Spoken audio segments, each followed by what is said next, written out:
This is NTD News Today, live from our NTD Global Headquarters. Here are Stephania Cox and Chris Beers. The Senate will hear new testimony today about the assassination attempt on former President Trump. Lawmakers are expected to have some tough questions for acting Secret Service Director Ronald Rowe about security lapses before the shooting. Rowe recently took over after Kimberly Cheadle resigned following a House hearing on July 13th. Lawmakers are expected to demand information from Rowe on how the shooter was able to get so close to Trump. Investigators believe Thomas Crooks fired 8 shots in Trump's direction from an AR-style rifle. This after scaling the roof of a building about 150 yards from where Trump was speaking in Butler, Pennsylvania. Ronald Rowe will be joined by FBI Director Paul Abbate. The hearing comes one day after the FBI released new details about its investigation into the shooting. The fresh information revealed that the alleged gunman looked online for information about mass shootings, explosives, and the May assassination attempt of Slovakia's prime minister. The FBI also said that Trump agreed to be interviewed by agents as a crime victim. Trump said he expects that interview to take place on Thursday. And in related news, Republican and Democratic members of Congress said they're assembling a task force to investigate the assassination attempt. House Speaker Mike Johnson and Democratic leader Hakeem Jeffries announced yesterday the members who will serve. 7 Republicans and 6 Democrats will be on the committee, which will have subpoena power. The final report on its findings will be released on December 13th. Office should be confident that their safety will never be compromised for their service. And although we're still learning about the shooter's motive, this attack was a shocking reminder that the threat of political violence is alive and well in our country. By all accounts, this was an inexcusable security and planning failure. And we need to get all of the facts about what happened that day and how we can ensure an attack like this is never allowed to happen again. Today's panel of witnesses leads the men and women who protect our top leaders and are investigating this crime. And I want to thank them both for being here today, as well as the Secret Service and FBI for a very productive and informative briefing with our committees last week. Today, our witnesses will help us begin to answer critical questions and get the information that we need to implement reforms that are clearly needed to strengthen security protocols for the U.S. Secret Service and the people who receive their protection. The Homeland Security and Governmental Affairs Committee has already begun that work. This discussion comes in the midst of a bipartisan investigation that Senator Paul and I have launched, in which we launched shortly after the assassination attempt took place. Our teams are still collecting critical information, speaking to law enforcement, and piecing together the details of this event. This past weekend, a bipartisan team of our investigators, along with key staff from Senators Blumenthal and Senator Johnson's office, traveled to Pennsylvania to speak with local law enforcement officials, review critical information from security officials who were working alongside the Secret Service, and to see the site firsthand. And I want to thank the incredibly brave local law enforcement officers in and around Butler County who responded that afternoon and who met with my staff this past weekend. They have helped to answer tough questions, as well as discuss in detail how the event actually unfolded. I also want to thank the owners of Butler Country Farm Show and the American Glass Research for allowing my staff and law enforcement to walk the grounds and examine the roof of the building the gunman was able to assess. We greatly appreciate your assistance. I've also requested documents along with Senators Paul, Blumenthal, and Johnson related to security preparations, intelligence gathering on potential violence prior to the attack, and detailed explanations of the security response from federal, state, and local authorities. As part of our ongoing investigation, we also seek to speak with additional federal law enforcement personnel, including Secret Service agents who were responsible for securing the event. Today's hearing is an important opportunity to ask critical questions and to begin to give the American people the transparency and the answers that they certainly deserve. There are still many unanswered questions. We need additional information about the Secret Service's advanced planning efforts, the decisions surrounding sniper and counter-sniper team use, placement, and coordination. We also need answers about what appears to be a problematic communication system that limited efforts to relay information and respond to events as they unfolded real time. And while today is focused on asking difficult questions about what went wrong, I also want to thank the men and women of the Secret Service who in an instant will lay their lives on the line to protect our nation's leaders. They have incredibly challenging jobs, and they must continue their mission no matter what our hearing and investigation reveals. I'm also grateful to our Senate Judiciary Committee colleagues for joining us in this important discussion. Given their key role in oversight of both of the agencies represented before us today, and it's very clear that the U.S. Senate is focused on a productive conversation that will generate real answers and real reforms. And I appreciate all the work from members of both of our committees to help us achieve this absolutely essential goal. I would now like to recognize Ranking Member Paul for his opening remarks. 18 days ago, a would-be assassin managed to climb onto a roof 400 feet from the stage where the former president and leading presidential candidate Donald Trump was speaking. The assassin's bullet struck President Trump, narrowly missing a fatal blow thanks to a last-minute head turn. Tragically, not everyone was so fortunate. A beloved husband and father in the audience was killed, his life stolen in an instant. 2 others remain seriously injured, their futures uncertain. The lives of law enforcement officers working the event and those in the audience have been forever changed. Yet the media has shamefully moved on to other stories, and Google has been caught trying to suppress iconic images of a bloody Donald Trump, images showcasing the resolve of our nation in the face of the attack. But the American people have not forgotten, and we will not forget. There is no question that this was a monumental failure by the Secret Service. They had one job, and they failed. We know that. What remains unclear is who specifically failed, how they failed, and what must be done to ensure that something like this never happens again. America deserves to know that those responsible for this failure are frankly not going to be in charge of securing the upcoming Democrat National Convention. We need to know that someone's been placed on suspension, that someone won't be in charge of the next Donald Trump rally. Now, I was encouraged to hear that the acting director, Rowe, has initiated a disciplinary investigation in addition to the ongoing Secret Service policy review. This is an important step. However, real accountability will require a comprehensive examination of all the facts, which still remain unclear. This past Friday, my investigative team went to Pennsylvania to meet with local law enforcement and document the scene. One of the concerning things my team was told is that no one from Secret Service has talked to them since the shooting. I don't know how an investigation into what failed can be conducted without talking to the officers and agencies who were relied upon to do much of the work. Many questions remain unanswered about the planning and performance of security for July 13th. While a host of errors led to this security disaster, we now know local enforcement officers were suspicious of the shooter 90 minutes in advance of the shooting. There are 2 glaring issues we need to focus on. First, why were the AGR grounds and the roof left unattended? Why was the AGR building, the shooter's perch, left outside the perimeter? Local law enforcement told my staff that they specifically flagged the vulnerability of the building to the Secret Service and were told that it would be taken care of. Clearly, these vulnerabilities were not addressed. Second, why was Donald Trump allowed to take the stage, and why wasn't he removed from the stage when a suspicious individual was taking increasingly suspicious activities?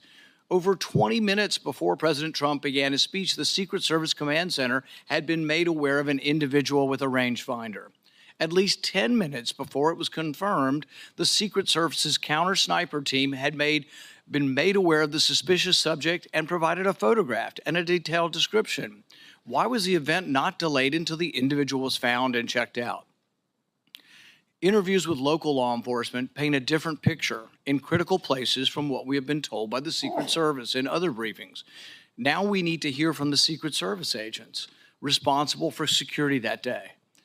Our committee has formally requested interviews with those agents, but we have not yet been allowed to speak to them. I expect Director Rowe today to tell us when we will be allowed to talk to these people. Finally, let me close with this. Mistakes, grave mistakes were made on July 13th, but that does not take away from the bravery of dozens of federal, state, and local officers that day.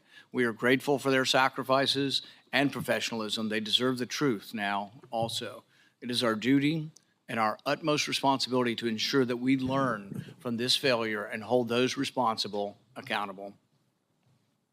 I would now like to recognize Chairman Durbin of the Senate Judiciary Committee for his opening remarks. Thank you, Senator Peters. This is a rare joint meeting of the two committees, but we have matching jurisdiction, and I think it's the most efficient way to get to the truth. So thank you for letting us join you today. We've all seen the movies. We've read the books. The international assassin with sophisticated technology, elaborate plans, well-honed skills, sets out to kill a leading political figure in the United States. But how does that match the reality of what happened in Butler, Pennsylvania, when a 20-year-old introverted college student outsmarted one of the most sophisticated American law enforcement agencies in history, came within an inch of killing a former president of the United States? That's why we gathered today to ask these hard questions. There's more to this story and other aspects that we ought to consider as well. We cannot lose sight of the factor that contributed to the violence on July 13th. Widespread, easy access to AR-15 military-style rifles. While we rely on the Secret Service to protect elected officials, we must acknowledge the unique challenges they face in light of the proliferation of weapons of war on our street. Pennsylvania, like many states, allows individuals to openly carry a loaded rifle without a permit. To make matters worse, assault rifles can easily be purchased from unlicensed dealers without a background check because of dangerous loopholes in our gun laws.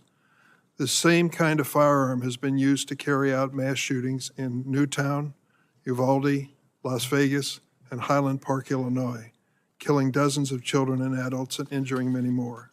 Looking across this dais, I recognize we have our differences on many issues, but when it comes to the protection of the president and presidential candidates, we should stand united. We know that protecting our elected officials is essential to a functioning democracy. I hope this hearing can be an example of how we will work together on a bipartisan basis to not only understand this shocking event, but to ensure it never happens again. We must do this without the incendiary language and conspiracy mongering that too often dominates our political discourse today. Ongoing investigations by the Secret Service and the FBI are critical, but Congress, the victims' families, and the American people deserve transparency and accountability now. I'll now turn to my partner on the Judiciary Committee, Ranking Member Lindsey Graham. Thank you, Mr. Chairman. Several of us are from the military, have a military background. If this happened in the military, a lot of people would be fired. And if a lot of people are not fired, the system failed yet again. Having said that, the people who are brave and jumped on the stage to protect the president need to be applauded. We need to learn what happened, make corrective action, but somebody's got to be fired. Nothing's going to change until somebody loses their job. Thank you. It's the practice of the Homeland Security and Governmental Affairs Committee to swear in witnesses. So if our two witnesses could please stand and raise your right hand. Do you swear that the testimony you will give before this committee will be the truth, the whole truth, and nothing but the truth, so help you God? Thank you. You may be seated. Our first witness is Ronald Rowe Jr. Mr. Rowe is currently the Acting Director of the United States Secret Service. Prior to this role, Acting Director Rowe was the 23rd Deputy Director of the Secret Service. He has had a distinguished 25-year career in the Secret Service, from coordinating major security operations to collaborating with other government and law enforcement agencies. Additionally, he has served as the Chief of Staff to the Director, as Deputy Assistant Director for the Office of Protective Operations, and as Deputy Assistant Director for the Office of Intergovernmental and Legislative Affairs. Mr. Director, thank you for appearing before this committee today. You are now recognized for your opening statement. Good morning, Chairman Peters, Chairman Durbin, Ranking Member Paul, Ranking Member Graham, and distinguished members of the committees. Thank you for the opportunity to appear before you today. A critical part of the Secret Service mission is protecting our nation's current and former government leaders. The attempted assassination of former President Donald J. Trump on Saturday, July 13th, 2024, in Butler, Pennsylvania, was a failure on multiple levels. I join you and all Americans in condemning the horrific assault on former President Trump, Corey Comparator, James Copenhaver, and David Dutch. And I extend my deepest sympathies to the Comparator family and my sincere wishes for Mr. Copenhaver and Mr. Dutch's continued recovery. Before I begin, though, I want to commend the heroic actions of the men and women of the United States Secret Service on July 13th. Our special agents shielded the former president with their bodies while shots were still being fired, selflessly, willing to make the ultimate sacrifice without hesitation. I am extremely proud of these actions and those taken by the counter-sniper team to neutralize the threat that prevented further loss of life. And I applaud the actions of our tactical teams that responded so quickly. I would also like to express my gratitude to our federal, state, and local partners. We rely on these critical relationships, which have developed over decades of daily collaboration to secure protective events and conduct criminal investigations. As you're aware, there are multiple ongoing investigations of the attack and the security failures that occurred that day. I pledge my full support to those inquiries so the Secret Service, your committees, and the American people have a thorough and complete understanding of what happened leading up to and during July 13th. I will not wait for the results of those findings to assess where we failed that day. I have taken and will continue to take immediate steps to ensure we do not repeat those failures. Since my appointment as the acting director 1 week ago, I identified gaps in our security on July 13th and have implemented corrective actions. One of my first actions as acting director was traveling to the Butler Farm Show site to better understand how our protection failed. I went to the roof of the AGR building where the assailant fired shots, and I laid in a prone position to evaluate his line of sight. What I saw made me ashamed. As a career law enforcement officer and a 25-year veteran with the Secret Service, I cannot defend why that roof was not better secured. To prevent similar lapses from occurring in the future, I directed our personnel to ensure every event site security plan is thoroughly vetted by multiple experienced supervisors before it is implemented. It is clear to me that other protective enhancements could have strengthened our security at the Butler event. As such, I have directed the expanded use of unmanned aerial systems at protective sites to help detect threats on roofs and other elevated threats. I've also directed resources to facilitate our protective site communications, particularly our communications with our state and local partners. In addition, I have instructed the asset request for Secret Service protective details to be approved expeditiously and have ordered the maximum use of requested personnel at protective sites to address this heightened security environment. I've heard your calls for accountability, and I take them very seriously. And given the magnitude of this failure, the Secret Service's Office of Professional Responsibility is reviewing the actions and decision-making of Secret Service personnel in the lead up to and on the day of the attack. If this investigation reveals that Secret Service employees violated agency protocols, those employees will be held accountable to our disciplinary process. With respect to congressional investigations and requests for information, I instructed my staff to provide full cooperation and respond expeditiously on a continuing basis to ensure you have the information you need to conduct your critical oversight. In my testimony before you today, I will provide details on the Secret Service's advanced security planning for the Butler Farm Show site. Facts as we know them regarding the incident itself, known breakdowns in executing the security plan, and corrective actions that the agency is taking to ensure that nothing like this happens again. but I do not believe that inadequate time to plan for this event was a factor in the failure. As you saw in my written statement, I am prepared to provide an overview of the security planning leading up to and during the July 13th attack. However, I would like to point out that based on what I know right now, neither the Secret Service counter-sniper teams nor members of the former president's security detail had any knowledge that there was a man on the roof of the AGR building with a firearm.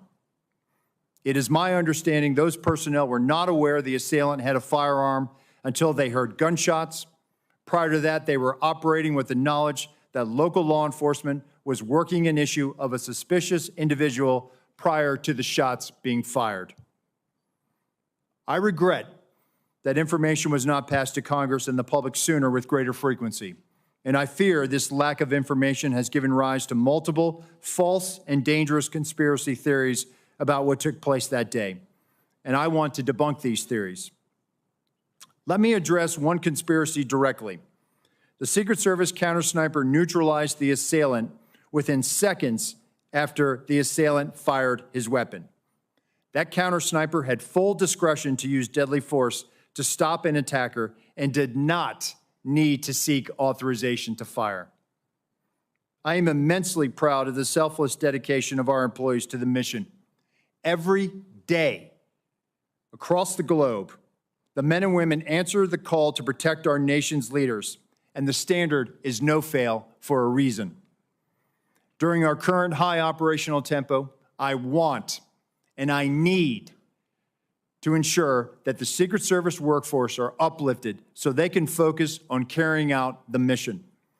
They have my full support, and I'm confident in their abilities to ensure the safety and security of the people we protect.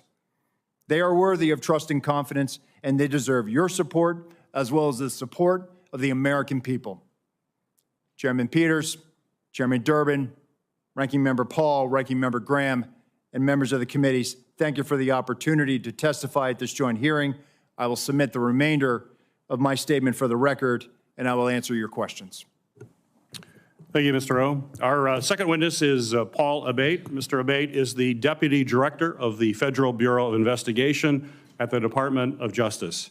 In this role, Deputy Director Abbate oversees all FBI domestic and international investigative and intelligence activities. Prior to his appointment as Deputy Director, he has had a distinguished 3 decades within the FBI leading counterterrorism efforts, and most recently as the Associate Deputy Director of the FBI, where he's responsible for the management of all FBI personnel, budget, administration, as well as infrastructure. Mr. Abbate, thank you for appearing before the committee here today. You are recognized for your opening remarks. Thank you, sir. Good morning, Chairman Peters and Durbin, Ranking Members Paul and Graham, and distinguished members of the committee. It is a privilege to appear before you today to discuss the FBI's investigation of the attempted assassination of former President Trump on July 13th in Butler, Pennsylvania.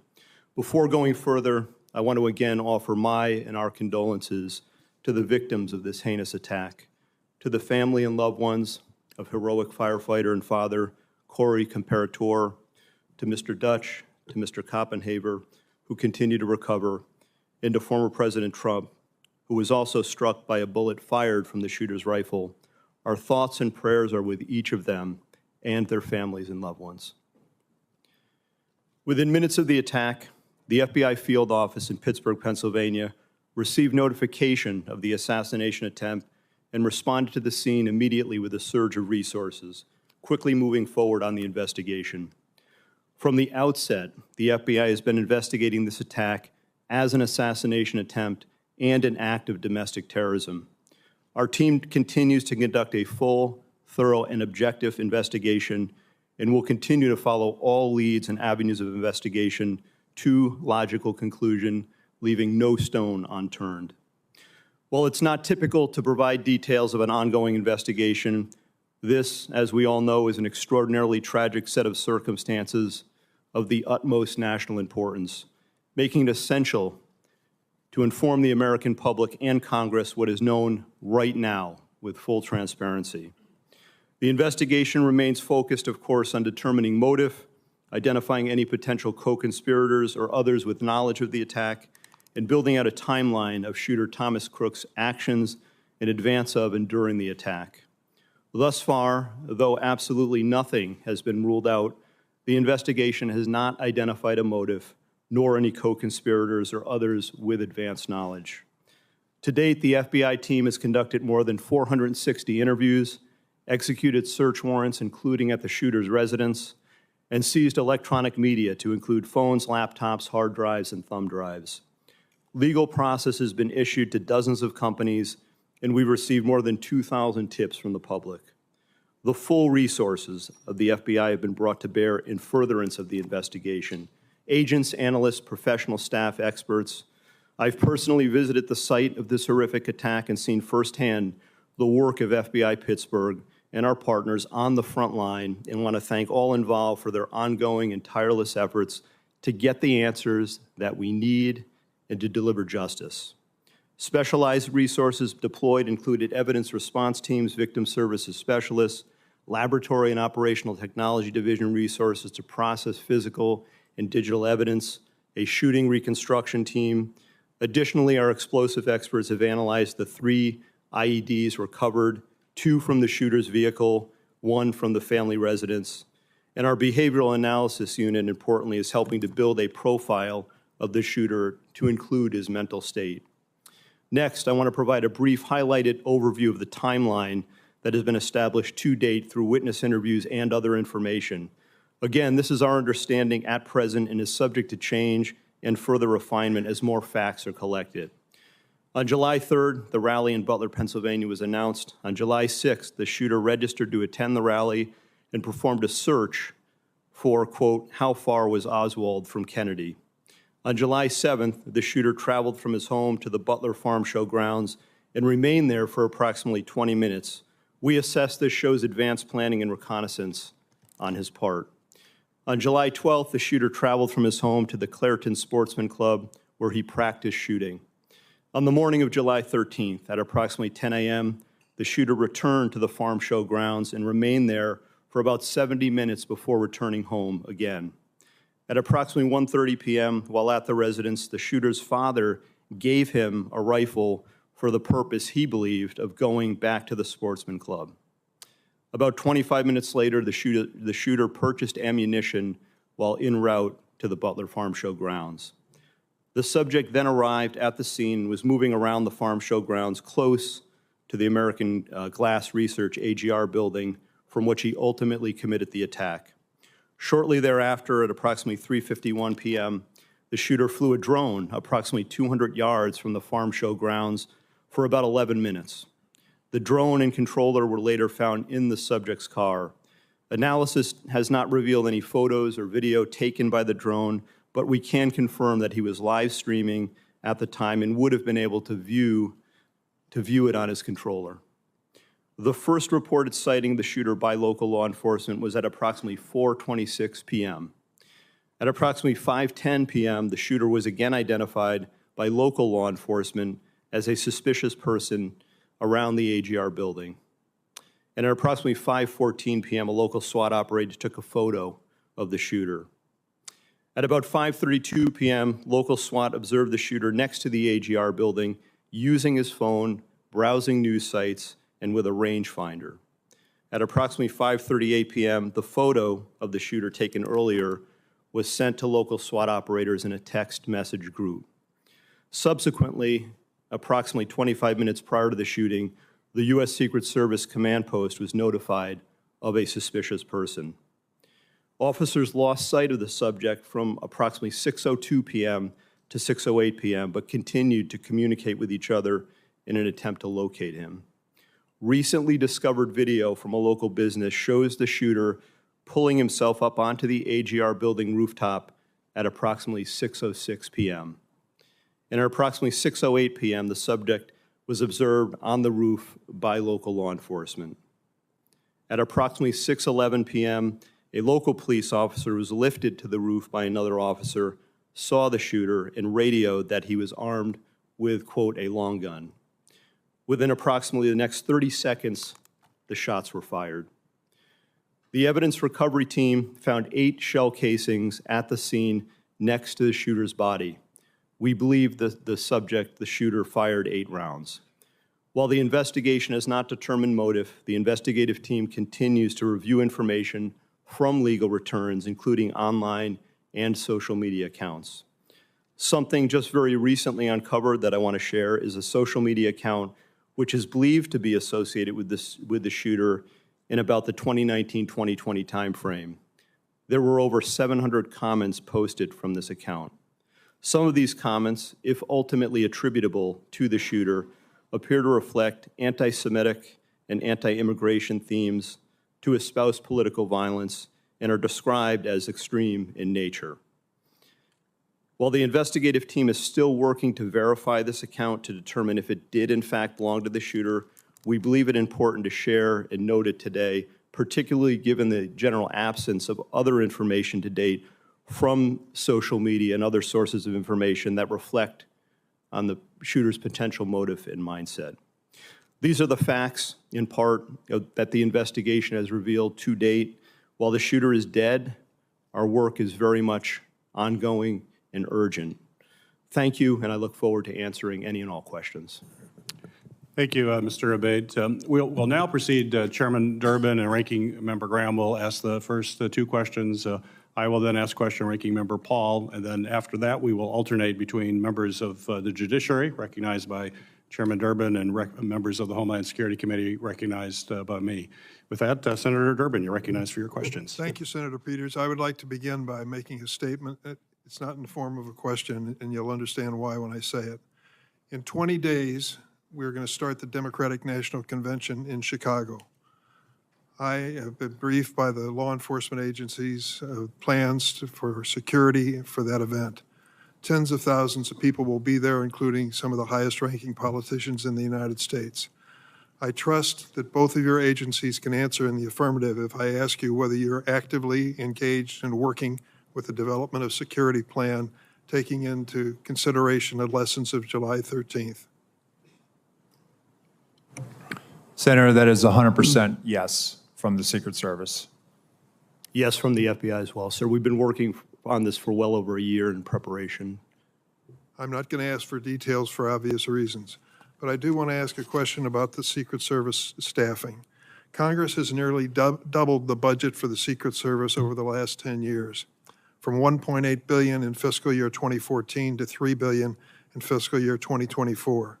Despite this large increase in funding, the number of agents in protective operations has fallen from 4,027 to 3,671 during that same time period, an approximate 9% reduction. Acting Director Rowe, what accounts for protective operations losing 356 agents over the past 10 years? So, Senator, with respect to where we are today on staffing, and then I'll address the 10-year where we were. In this year alone, we are going to end the year on the positive of 200-plus agents. That's the first time in a number of years that we've been able to do that. Part of that was gaining some efficiencies in our hiring process. But what I want to re-emphasize is that we have not dropped standards. Only 2% of every applicant actually makes it through the hiring process. We are filling our classes at the Federal Law Enforcement Training Center, and we are doing this ramp up as part of what lies ahead of us with the LA Olympics in 2028. With respect to what has happened in years prior, this is a difficult and challenging job, being a Secret Service agent. Living your life by somebody else's schedule, constantly away from your family, constantly having to meet increased operational and investigative demands, which we gladly do. But it's not for everyone. And I think there are times where people have to make tough choices and they decide to leave the agency. But that doesn't mean that they were any less of an agent or that they weren't committed to the mission, because we are all committed to being patriots and serving our country and protecting our nation's highest leaders. I think there was a variety of factors. Some of it was the pandemic. Some of it was, the economy or other opportunities. We have people that are very skilled in cyber that often leave the job. Some of the protective skills that they acquire are also in demand in the private sector. But Some of the mechanisms that we've put in place just in the last year is also retaining our workforce, and that's what we are focused on right now. The Government Accountability Office has determined that restaffing from these losses have been slowed due to a number of factors, including the years-long background checks for prospective agents and the assignments agents must work through before being assigned to protection. Given these constraints, what steps have you taken to improve recruitment? So we're actually putting out targeted recruitment opportunities. So we've just recently put it out for within our uniform division for our counter sniper unit, our hazardous agent medical emergency response unit, our counter assault team on the special agent side. So we're actually trying to gather the best and the brightest. And I will tell you that we are having great success with a lot of these vacancies. But what I want to reiterate is that, for example, on the counter assault vacancy, we had 700 applicants that applied for this. Really, what we will glean after they make it through the process, and they have to be able to hold a top secret SCI clearance, will be, if we realize 15 out of that tranche, that's a 2% pass rate. So it is very competitive, and we are trying to make sure that we are getting the best and the brightest without dropping standards. One last question for either one of you. What is the purpose of a rangefinder? And once this assassin was identified as using a rangefinder, wasn't that proof positive that he was a dangerous individual? So I'll say, Senator, that obviously somebody is trying to determine where they are in proximity to a location, a fixed location. I'll defer to my colleague here, but I believe it was a recreation or sports related. I thought I had read that it was a golf range finder. Nonetheless, it still would have provided him the ability to provide the distance that he was away from his intended target. Wasn't that enough? As far as raising suspicion? Yes. I think he was identified as being suspicious by local law enforcement. And nothing happened? Well, I know that local law enforcement was attempting to locate him. Thank you, Mr. Chairman. Thank you, Member Graham. Thank you. Let's go back to the resources. Do you need more money? Senator, listen, there isn't a single branch or a single agency in the executive branch that that needs more money. Everyone would take more resources. We've had a great relationship with the Department of Homeland Security, the Office of Management and Budget. Do you feel constrained to ask for more resources by anybody? No, sir, we don't. And actually, we have a great relationship with our appropriators and obviously the authorizing committees, and they have always looked out for the Secret Service. So I would encourage you to think big when it comes to resourcing the department in light of what happened here. At the time of the shooting, the Iranians were threatening high-level American officials, including President Trump, right? Senator, it's widely known. Right, FBI? Yes, Senator, that's 100% correct. Did that factor into the security footprint? So, Senator, what I will say is that it is widely known that the Iranians do not like us. I would refer you to the National Security. Well, it's not that they don't like us. They threatened to kill certain people, and they named them. Correct, sir. But I can't publicly comment. It's not like, I hate America. I'm going to kill these 3 guys. Right. I cannot publicly comment, sir, on... Well, they publicly comment on it. I mean, it's not But, Senator, what I'm trying to say is I cannot publicly comment on what intelligence, but I can assure you that we do a threat-based protective model. I'd like to have that model provided to the committee. Could you do that? Yes, sir. Could you also give us the protocols that are in place to secure a site like this? Yes, sir. Okay, thank you. One, the protective detail around President Trump, I know them all very well. They're brave men and women. And these questions is not to belittle anybody. They're trying to find out how the system fails so badly. You say you're not reluctant to ask for more money. What do we need to do to make it easier to hire people without lowering our standards? I mean, I know it's a hard job. Can we do anything to help you? So I think we're willing to take that back, sir. I think we're working on our time to hire. Well, if you had more people, you'd have more time off. That's true, sir. Okay, Yes. well, let's get more people, more time off. These are tough jobs. I mean, people on this committee know. Yes, I don't sir. know how they hold a family together doing what they're doing. It's the military really on steroids. The encrypted app.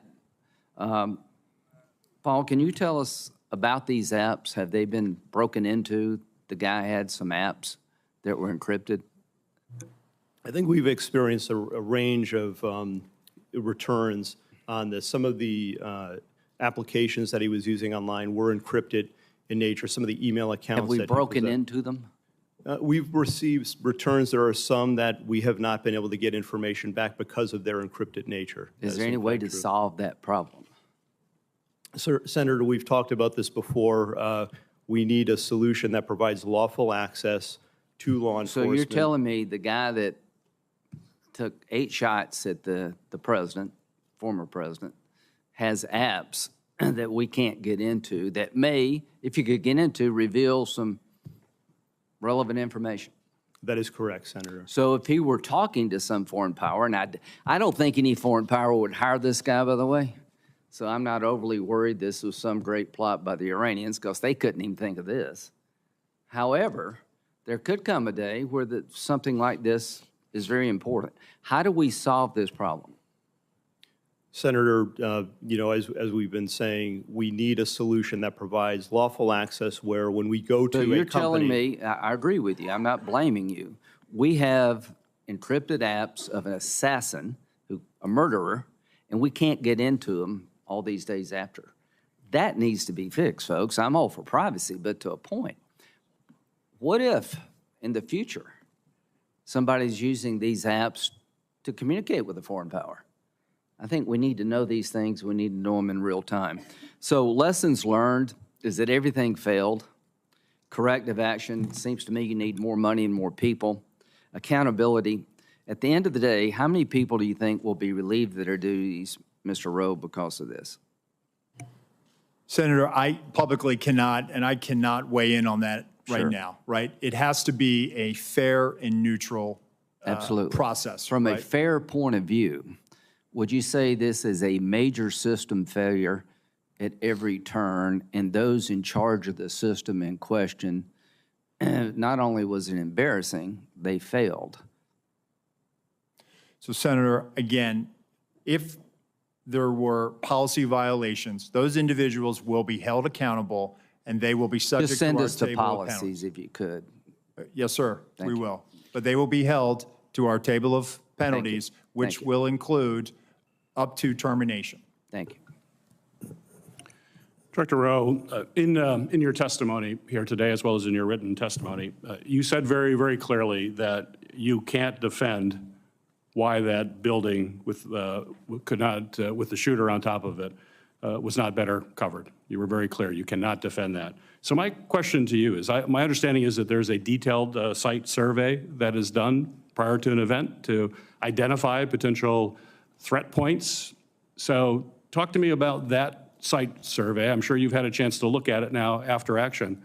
And how did that site survey get approved when it was so clear that that was a major threat from that building? Thank you, Senator. So our Pittsburgh field office did the advance. During that advance, not only were they discussing amongst themselves about mitigating the line of sight, but also they were discussing with other agencies that were supporting it. Our counter snipers met with their counterparts. The team lead and team lead met. They walked the site. They identified the AGR building. And if I may, Senator, if I could point out something right now, if I may, and we will place this for the record, but this is the point of view. This is from the second floor of the AGR building. This point of view is the point of view where the counter sniper team locally was posted. The gold arrow indicates where the shooter fired from. Looking left, why was the assailant not seen? When we were told that building was going to be covered, that there had been a face-to-face that afternoon, that our team leads met, this was the view.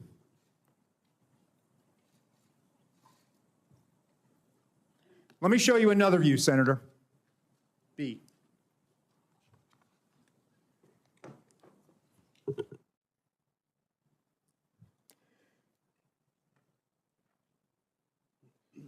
This view is a reenactment by one of my agents. Laying flat. There is a 5-inch rise on the middle of that roof. The assailant would have had to present his bore over that to get his shot off. The view underneath reflects the perspective that he would have had. Again, I'd call your attention back to the first exhibit if they'd have looked left. Give me C.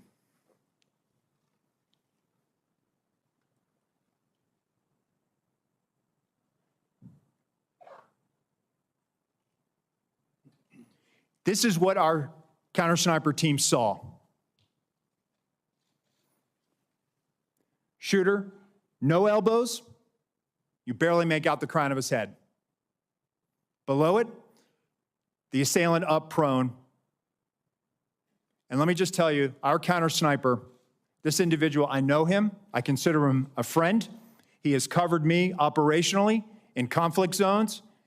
And when I did my time on the president's detail, he exemplifies the courage, the skill, and the ability to respond under great stress in such short time to neutralize a threat and prevent further loss of life. Getting back to your question, Senator, these were discussions that were had between the Pittsburgh field office, the local counterparts, and everyone supporting that visit that day. And that's why when I laid in that position, I could not, and I will not, and I cannot understand why there was not better coverage, or at least somebody looking at that roof line when that's where they were posted. Director Rowe, the Secret Service, state and local law enforcement were on multiple communication channels, is my understanding, during that time. And as a result, local law enforcement was only able to call in to a state command center that was then relayed from the Secret Service. There seemed to be a recurring issue in emergency situations that we're finding with the federal government, that there's not a seamless way to communicate, particularly if you're relying on local law enforcement to deal with what was clearly a major vulnerability. Local law enforcement in Butler told my staff that, that they had no way of communicating directly with the Secret Service. And if I listen to Mr. Abbate saying there was about 30 seconds between when the local law enforcement reported that there was a man on the roof with a gun, 30 seconds, if it's communicated directly to a counter sniper team, would that be enough time to react prior to the firing of those shots? Senator, if we'd had that information, they would have been able to address it more quickly. It appears that that information was stuck or siloed in that state and local channel. I will tell you, though, that there were our tactical elements did have, not only did they have embeds from Butler County ESU with them, but they also had radios on the tactical net. It is troubling to me that we did not get that information as quickly as we should have. We didn't know that there was this incident going on, and the only thing we had was that locals were working an issue at the 3 o'clock, which would have been the former president's right-hand side, which is where the shot came. Nothing about man on the roof, nothing about man with a gun. None of that information ever made it over our net. So that will change? Yes, sir. We are working right now to figure out the interoperability and also make sure that we do have access to those channels, whether through the counterpart system or some other means.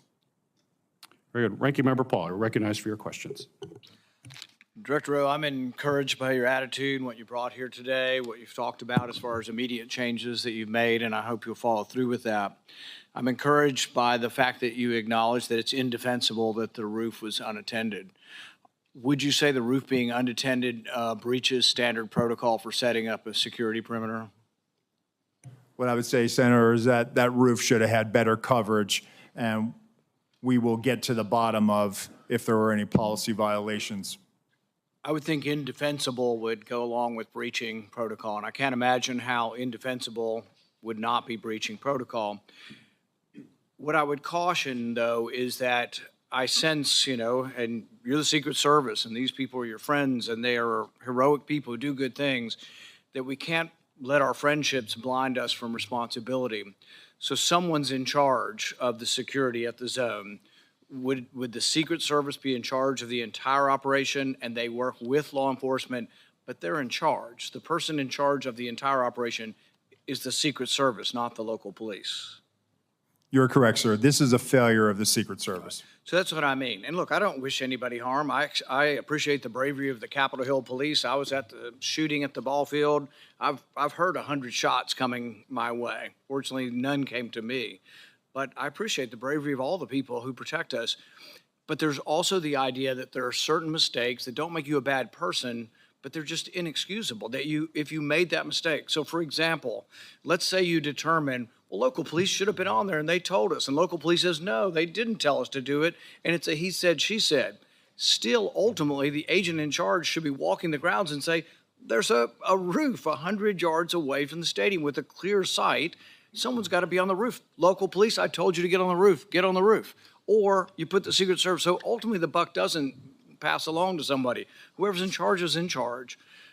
But really, I think it would be helpful to all of us. I know the process has to be meted out, but there needs to also be a process for protecting the next Trump rally.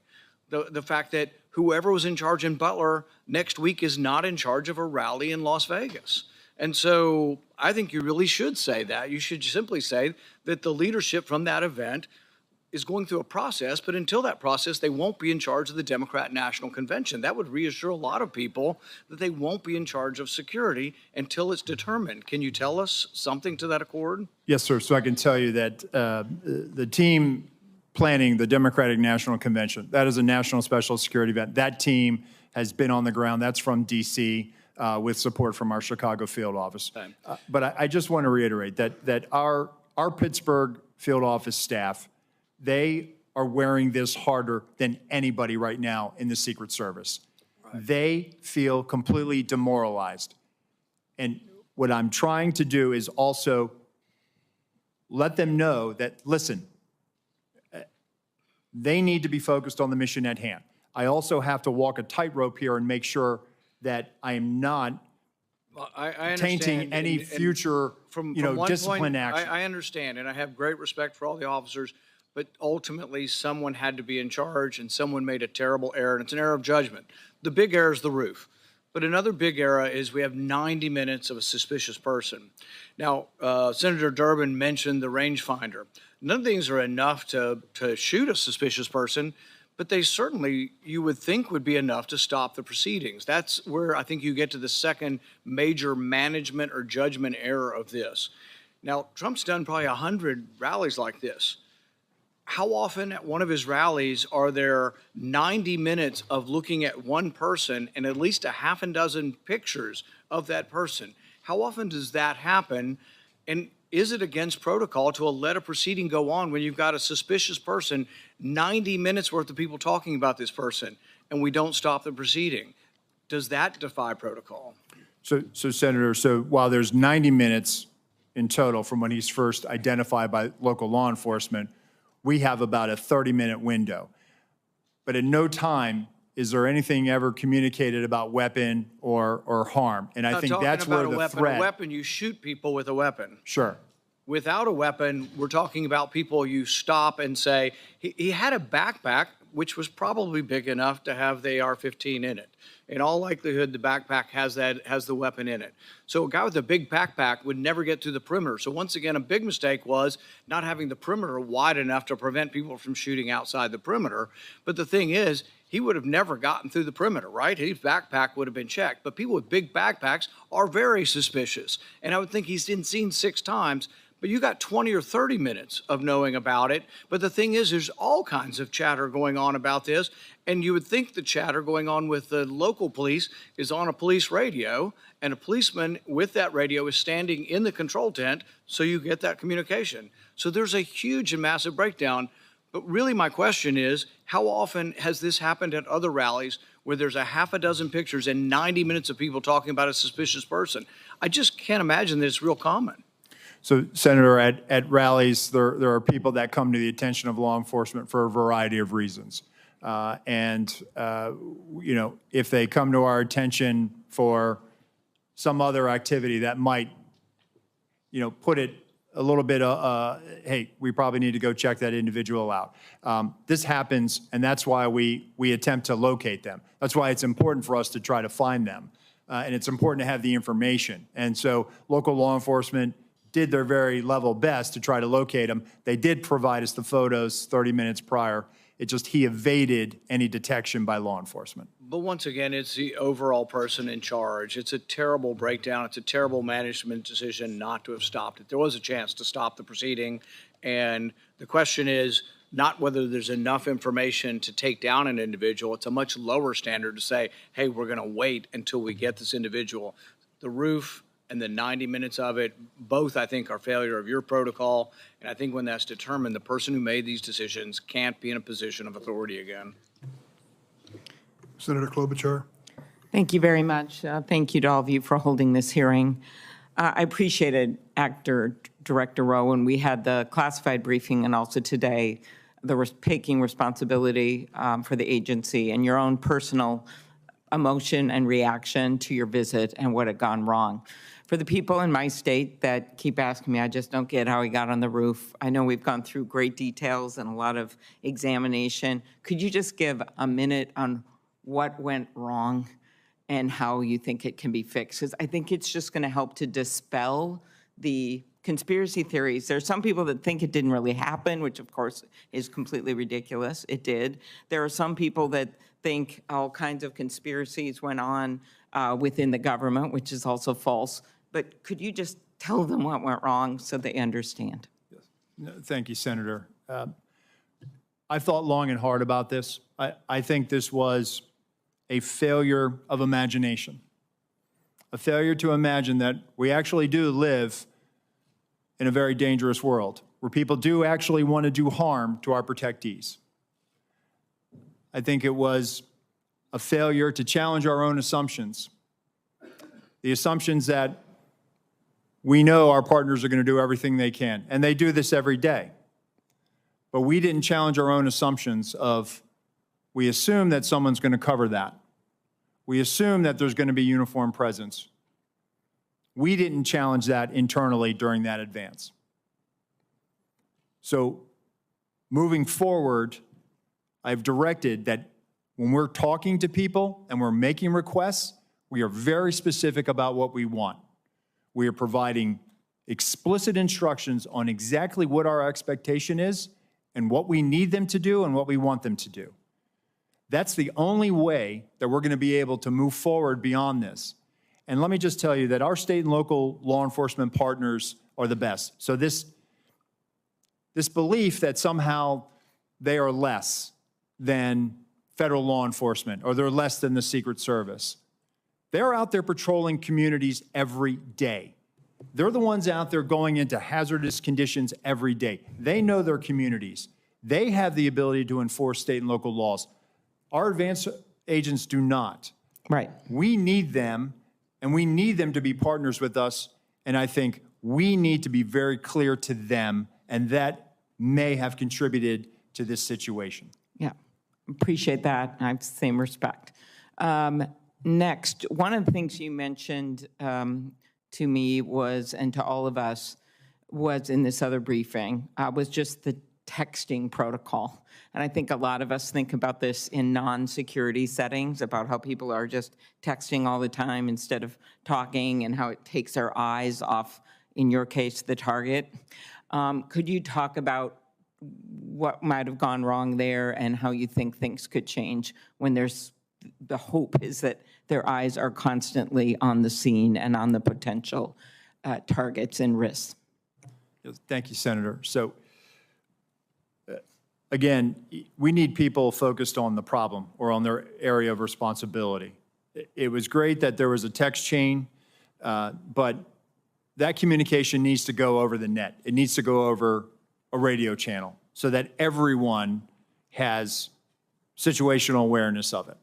The point I was making in the closed door briefing is that we have to get to a point now where we are using our radio systems to have that collective awareness of this. I think, one of the things that I've directed is that in addition to the interoperability, we're going to roll out common operating a common operating platform that we utilize for national special security events. We have the ability to roll that out to the field that has a Blue Force tracker in it that's able to, where you can put where all your state and local assets are, where our federal assets are. But in addition to that, I want people using the radio. So it's great that the tactical elements are talking to each other. It's great that the shift is talking to each other, but we have to be able to make sure that whenever we come across a situation, that everyone has situational awareness of this. And I will take this, in my time when I was operational in the President's detail, we were given the explicit instruction, hey, if you're going to pass it, if it's relevant enough that you feel like you need to pass that information, do it over the radio. And that was the protocol that we had. And I think over the years, perhaps with the advent of technology and smartphones, perhaps we've gotten away from that. But we need to get people back on the scope, back on mission, back focused on what they need to be responsible for. Okay, and the next question I'll put in writing. Thank you very much of you, Mr. Abbate, but it's just pointing out that we've seen this rise in threats against members of Congress, which of course is relevant to this. 8,000 just last year, more than 4 times over the past 7 years. I'll want to ask you in writing about the steps that the Justice Department is taking to prioritize these cases. I know there's been some changes made. Yes, Senator, it's of our highest priority, and we're urgently working on it 24/7 every day to protect each and every one of you here. Appreciate it. Thank you, both of you. Senator Carper, recognized for your question. Thanks very much. Mr. Rowe, Mr. Abbate, thank you for joining us today. I have the privilege of representing Delaware, the first state to ratify the Constitution. We did that over 200 years ago, and the Constitution sort of outlines how we elect our leaders. And it changes with respect to technology over the years. But there's, for as long as we've been a country, threats to our leaders when they pursue elective office. We're going to be gathering, some of us will be gathering in Chicago in just a few weeks. Others will be gathering in other parts of the country to help make sure that what was adopted in that original Constitution is actually carried out faithfully. And it's just incredibly important that those who aspire to elective office and those who take on those challenges are protected, and their families are protected, as well as those who surround them.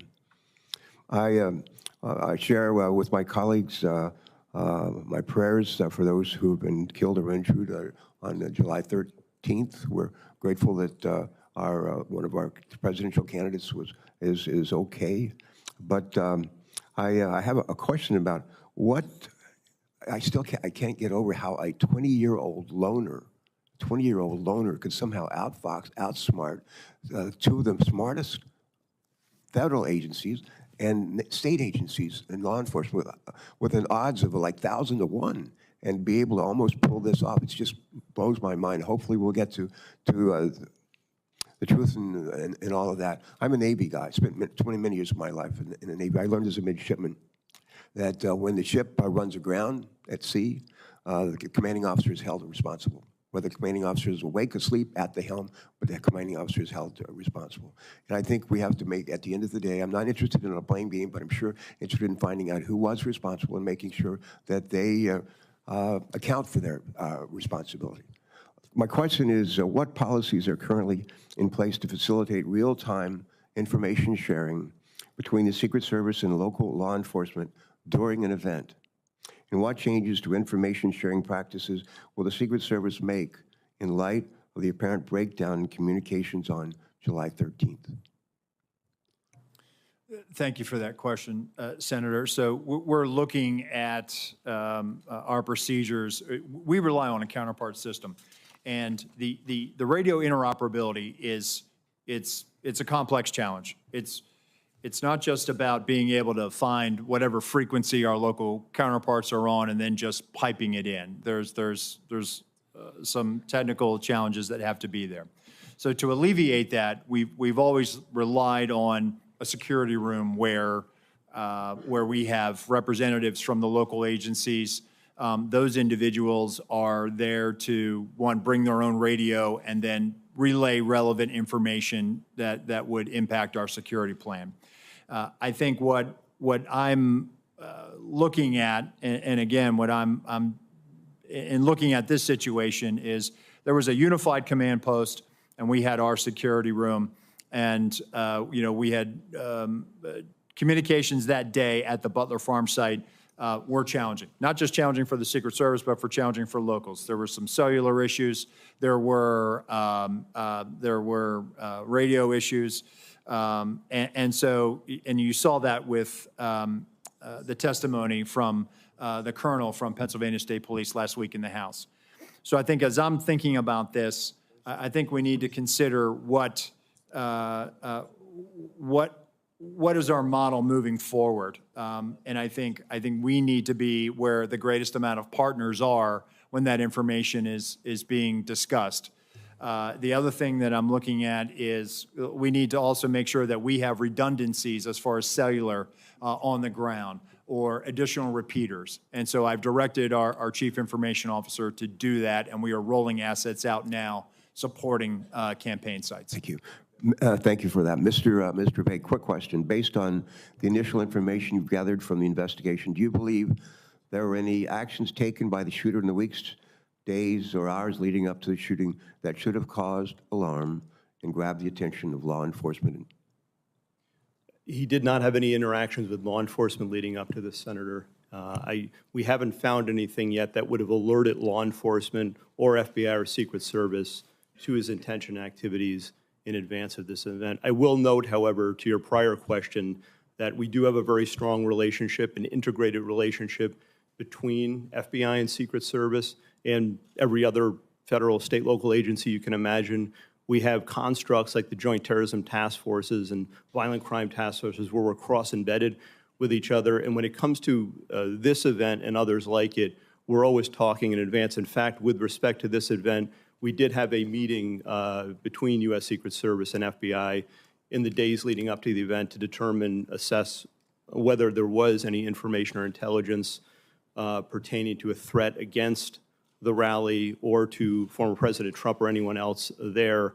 There was an absence of that in the lead up specifically, and again, none of us had any information in our holdings with regard to the ultimate shooter. All right, thank you for that. Thanks very much, both of you. Next on the Senate Judiciary Committee is Senator Grassley. Mr. Chairman, I'd like to introduce my oversight letters and investigative documents into the record. This is information I've already made public. Without objection. Okay, thank you. I'd also like to call my colleagues' attention to a legislation that Senator Cortez Matos and I've introduced would require Senate confirmation of the Director of the Secret Service. I think this is very important because no other agency has a no-fail mission. Mr. Rohr, in your written testimony, you stated that that to prevent similar lapses like the one on July 13th from happening again, you'll ensure every event site security plan is thoroughly vetted by multiple experienced supervisors before it's implemented. Based on your testimony, the security plan for the Butler event deviated from the Social Security standards. How would vetting by multiple experienced supervisors fix that? So, Senator, I think having many eyes on a particular problem set helps. That way you don't have tunnel vision. You just focus in on one thing. And so that's why I think it's important not only at the field office level, but also at the detail level. And part of what we had started doing with the former president's detail is having them send out site agents, having them send out supervisors. And I think having that collaboration and having additional eyes to examine the problem will make sure that we're not missing anything. And I think I want that surety for myself. I think you've answered my question. Yes, Let me sir. go on. Also to you, in your written testimony, you stated that you, quote, regret that information wasn't passed to Congress and the public sooner and with greater frequency. What's your communication plan going forward to ensure that the American people in Congress are fully informed? So, Senator, we just started a rolling production that is bicameral. So we made our first rolling production last week. We made one yesterday. We will continue to do that. And my view is that sunshine is the best disinfectant, and we intend to provide information to Congress as it carries out its oversight function. Okay, also to you, I made public documents that show Secret Service deployed a counter unmanned aerial system operator on July the 13th. According to the Secret Service, the drone system was supposed to be operational at 3 p.m. that day. However, we've been told by Secret Service that because of cellular bandwidth problems, it wasn't operational until about 5:20 of that day. If the system was operational, Secret Service would have had the ability to detect the shooter and his own drone use. Why is the Secret Service dependent upon local cellular network? Does the Secret Service have a backup plan in place?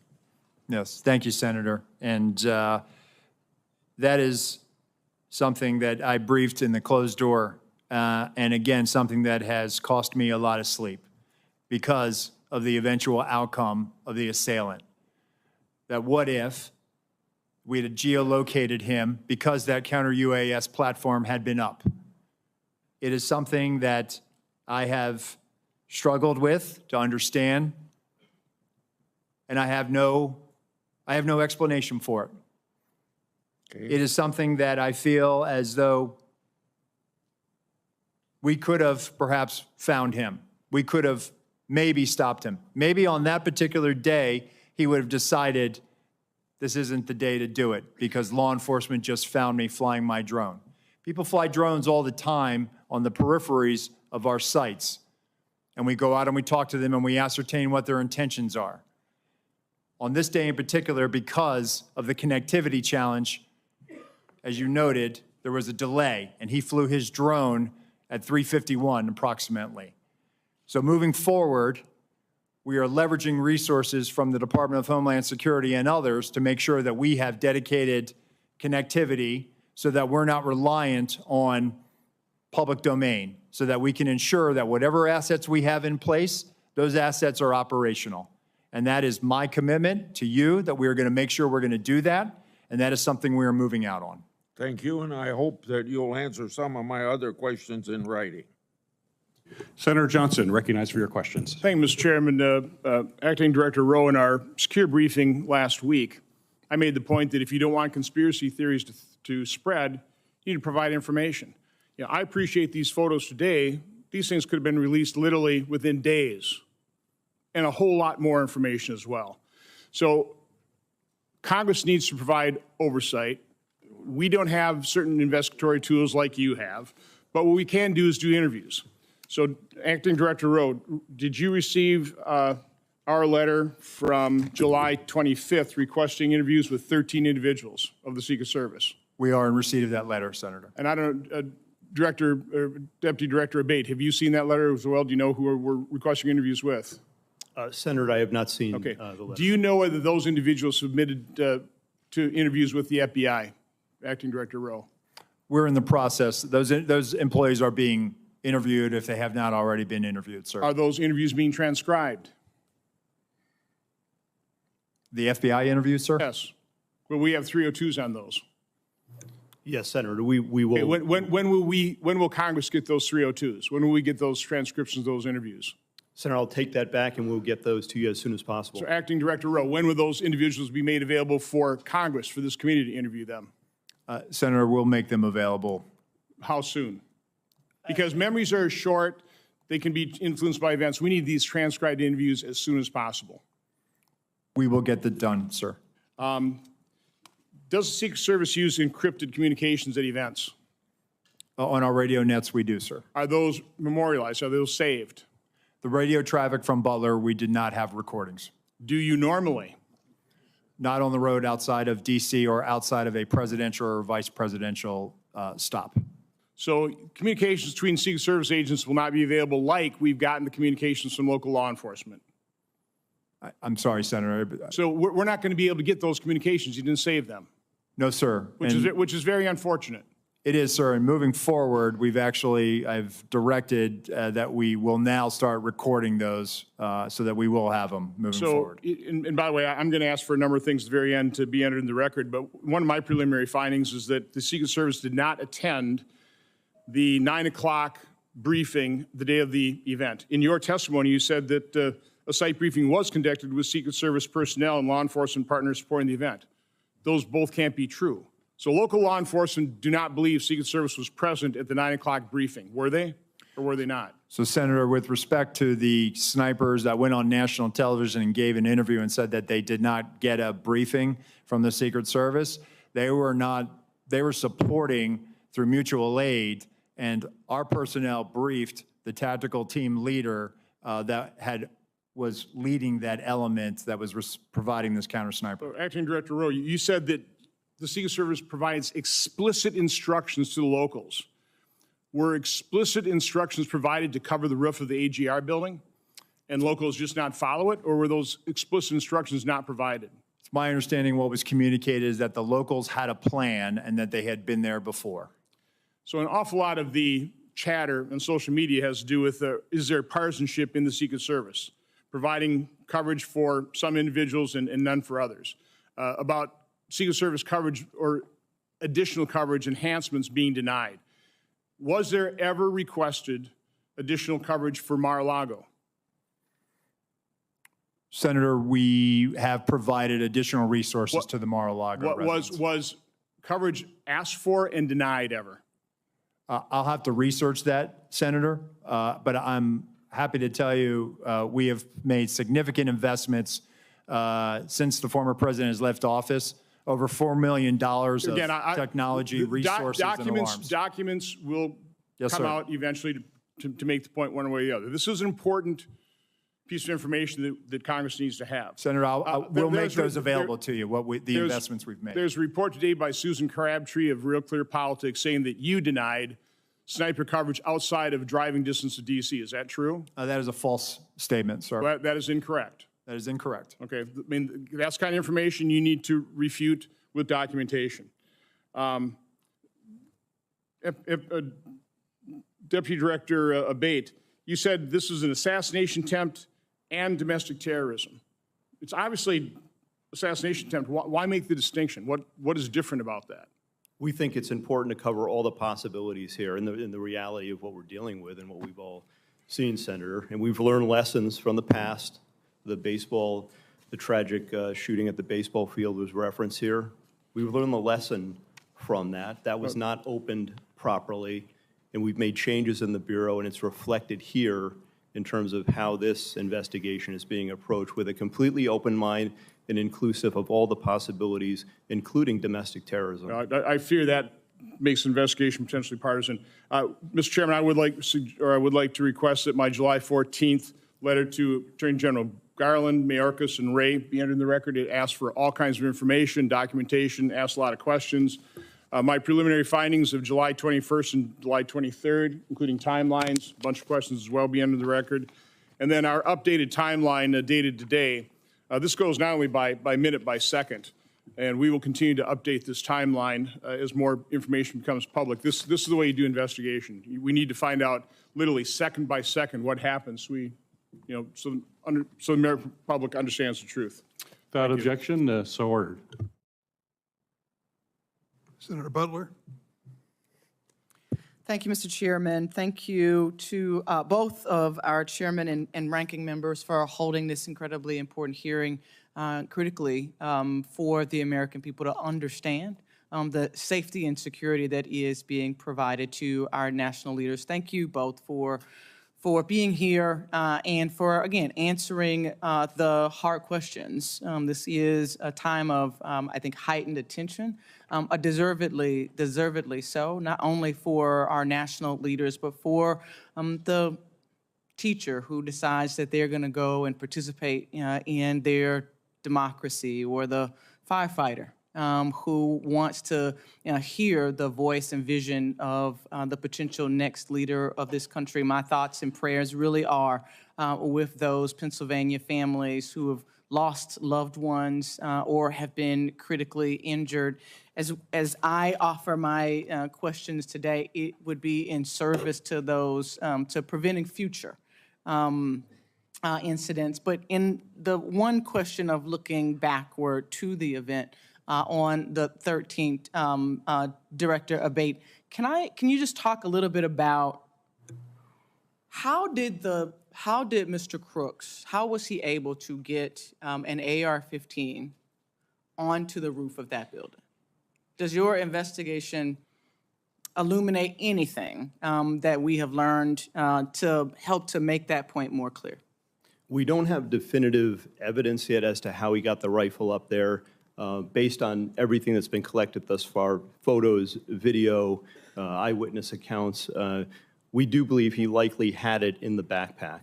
Broken down in the backpack?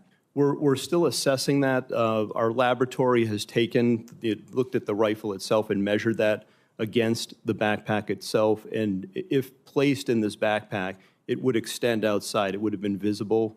We don't have anyone who observed him with the backpack with a rifle, a barrel, or other part of it sticking out of the backpack. But the rifle would not have fit fully into this backpack to be concealed and whole.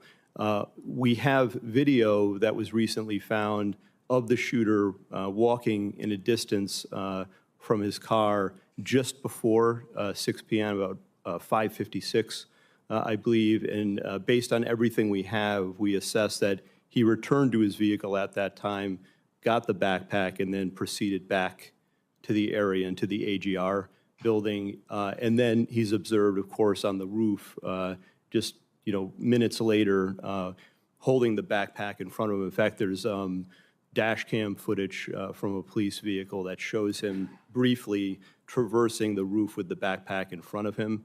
And then it's just minutes after that that he's actually seen by the officer who I described with the rifle on the roof.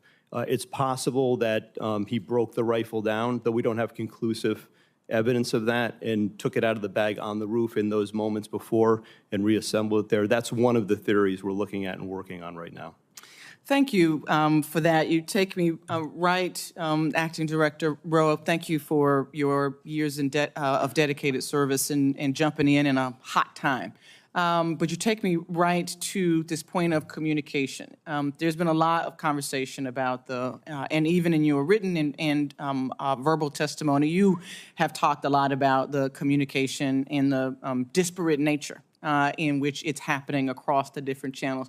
One sort of foundational question that I have is, are all elements of an event communicated on the same channel? If I lost my kid and I'm at a big rally, are local law enforcement talking on the same channel about me losing my kid that they're talking about a suspicious individual? So when it comes to the locals, they likely have some type of common channel that they work off of in a county or an adjoining municipality. When it comes to the Secret Service, we do have various channels for various agents and our uniformed division officers working specific aspects of that advance. So it's not possible that the delay in communication or the losing of the thread of tracking this individual was sort of lost in the commotion of all of the other communications that could have been, or maybe was sort of separate from the communications channels that were happening. Senator, I can only speak to the Secret Service Sure. Lines of communication, and we did not have anything beyond suspicious person that was communicated to us. Last question really quickly, because I'm out of time, but Acting Director, was there any communication with the Secret Service that was talking directly with the former president's detail? That feels like there's been some question by colleagues about why the call wasn't made to delay the event. Help us understand the communication that either was or was not happening directly with the former president's detail to make the call to delay 10 minutes, 20. We've all been to these events. They never happen on time. But to delay while this was being investigated. So the detail, they were operating on their net, which our security room was monitoring. But again, having information of a suspicious individual, there were other calls that day of individuals that came to the attention of law enforcement, of people that needed medical attention. So it really, that particular, regarding the assailant, that never really rose to a level of we should not put him out there. Had we known that there was a dangerous individual out there, we would never let a protectee go out on stage. Thank you, Mr. Chairman. Senator Heston, recognized for your questions. Well, thank you very much, Mr. Chairman. I want to thank you and Chairman Durman and the ranking members for holding this joint hearing today. And thank you to our witnesses, not only for being here, but for your careers of service to our country and to the men and women you lead. I am really grateful that former President Trump is safe and extend my sympathies to the family of Corey Comparatur, who was fatally shot at the rally, and my sympathies to everyone who was injured. On July 13th, major failures nearly led to the assassination of a presidential candidate who is also a former president of the United States. The Secret Service has to be fully transparent about how this happened and how it's going to change moving forward, understanding there's also a need to balance Congress's engagement in oversight with allowing law enforcement to conduct an ongoing criminal investigation. I want to thank the agents of the Secret Service for selflessly acting to protect elected officials and their families and our former presidents. We're grateful for their sacrifices and their service, and I want to thank all law enforcement, and particularly law enforcement officers and first responders who worked to minimize harm to the crowd on July 13th. Mr. Rowe, I want to start with you. New Hampshire hosts many political rallies. Protecting the speakers and attendees at these events requires extensive coordination between state and local law enforcement, the Secret Service staff, and obviously campaign event staff. As a former governor, I've experienced some of the challenges that this type of coordination can create, but we know that this coordination is really essential to public safety. It's clear that there were significant coordination failures on July 13th. You told us earlier that the local SWAT team told the Secret Service that local law enforcement had eyes on the AGR roof. But there are reports that members of a local SWAT team never met with the Secret Service in the days before the Butler rally. What steps does the Secret Service take prior to political rallies to ensure that the agency is effectively coordinating with the candidate security details, with state and local law enforcement, and with campaign event staff? So as part of the advance process, Senator, as happened in Butler as well, there's a police meeting, and basically that is that initiates the advance. That's bringing in all the not only emergency management officials, but all the state and local law enforcement agencies that may have aspects of supporting or assisting in that advance and on that visit. The focus of that police meeting, one, is to exchange numbers and business cards, and then coordinate times for walkthroughs. There were walkthroughs of the Butler Farm site with local law enforcement agencies that were supporting that visit. And that was directly as a result of having that police meeting to begin the process of figuring out, dividing up the labor areas of responsibility. So what you're telling me is that at that meeting, the Secret Service, the first meeting led to the walkthrough that the Secret Service does with local law enforcement, and that at least some members or directors of the local SWAT team would have been part of that process? Well, as I understand it, the Beaver County they were seconded to assist Butler, but the Butler ESU team were part of the advanced process. Okay. How many agents did the Secret Service provide to plan and secure this event, and how many people from state and local law enforcement agencies supported the security of this event? So in totality, between law enforcement, state and local, and federal, there are 155 personnel at the Butler farm site that day. All combined Secret Service, it's in the 70s. And then we had support from Homeland Security investigations that were providing post standards. And then we had approximately 70 or so various Pennsylvania state law enforcement. Okay, thank you. I want to go to one other issue before my time expires.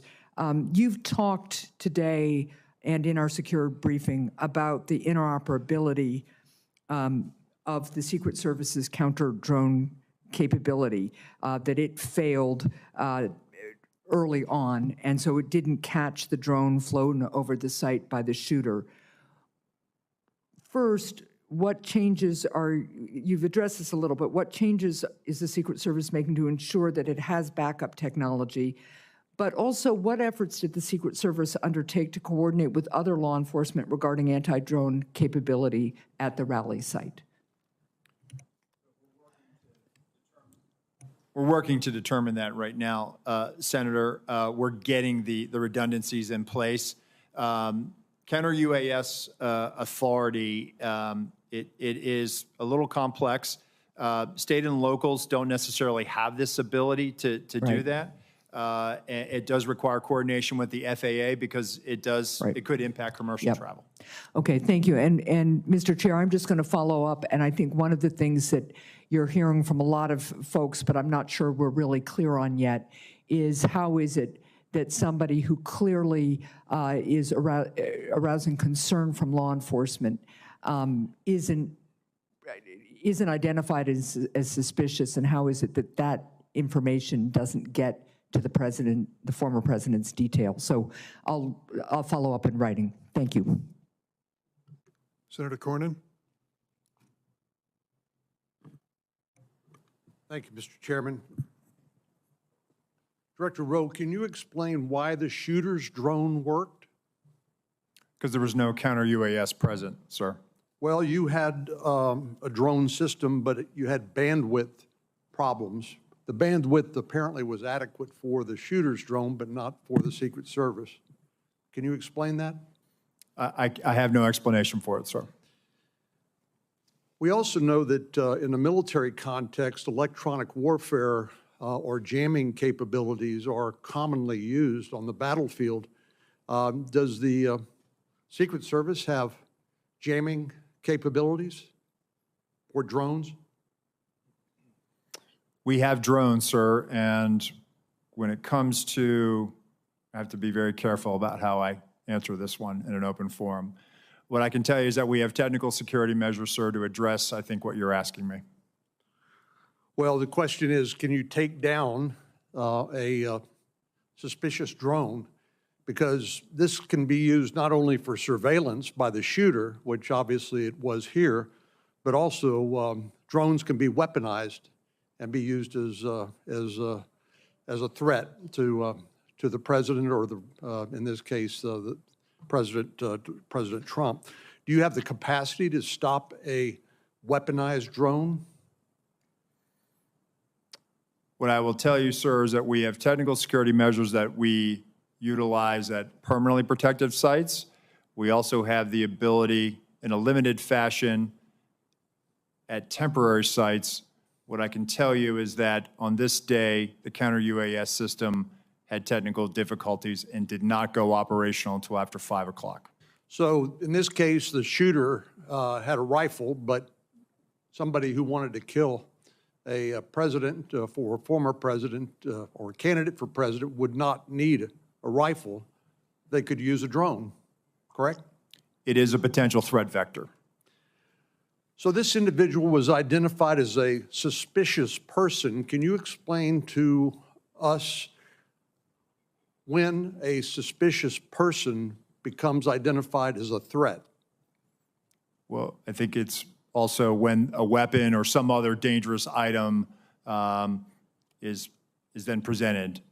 A rangefinder would not render someone a threat as opposed to somebody who was under suspicion? I think the rangefinder is what initially brought him to the attention of local law enforcement. And why would the president be allowed to take to the stage while a suspicious person had been identified and before the Secret Service or local law enforcement were able to investigate the circumstances? So at that time, Senator, suspicion had not risen to the level of threat or imminent harm. Well, you didn't, ultimately, that suspicious person did become a threat. Do you think if the president had been asked not to take the stage and during the time it took to investigate, to eliminate that suspicion, that wouldn't that have been the appropriate way to deal with it? Senator, it certainly is one way to do it. This is a challenge for law enforcement in general, is that being able to, you identify somebody that comes to your attention, and you're trying to determine what are their intentions. This is a challenge for law enforcement. The individual came to the attention for suspicion. He's on the outer perimeter adjacent to the secured site. Law enforcement is circulating for him.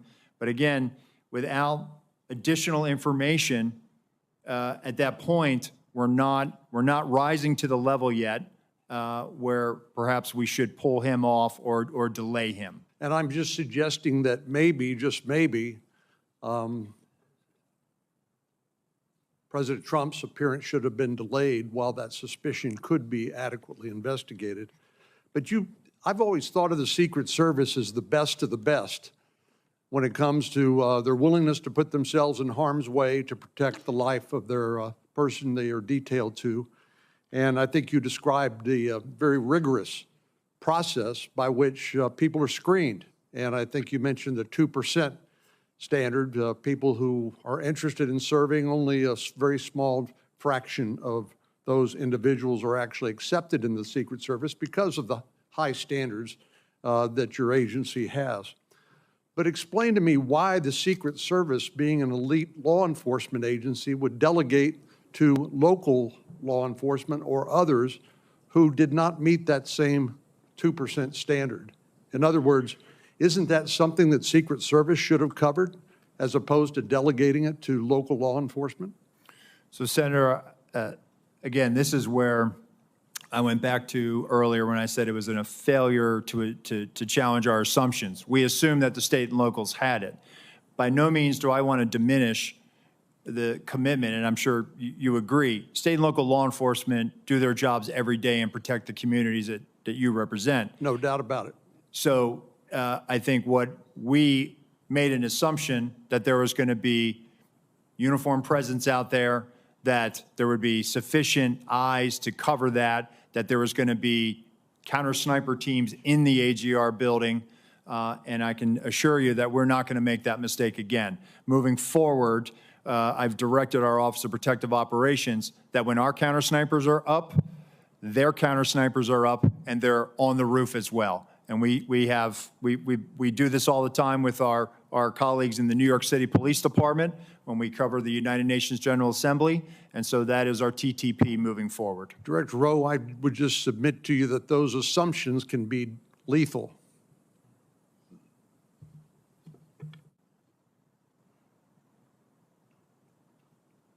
Senator Scott, you're recognized for your questions. Thank you, Chairman. Let me just follow up with what Senator Cornyn just asked. Do you know who makes the drone that the Secret Service uses? That Secret Service uses? Yeah, the one that that didn't work. Who's the manufacturer? Is it an American-made manufacturer? I believe it is, Senator. I'll get you we'll provide that to you in a queue first, sir.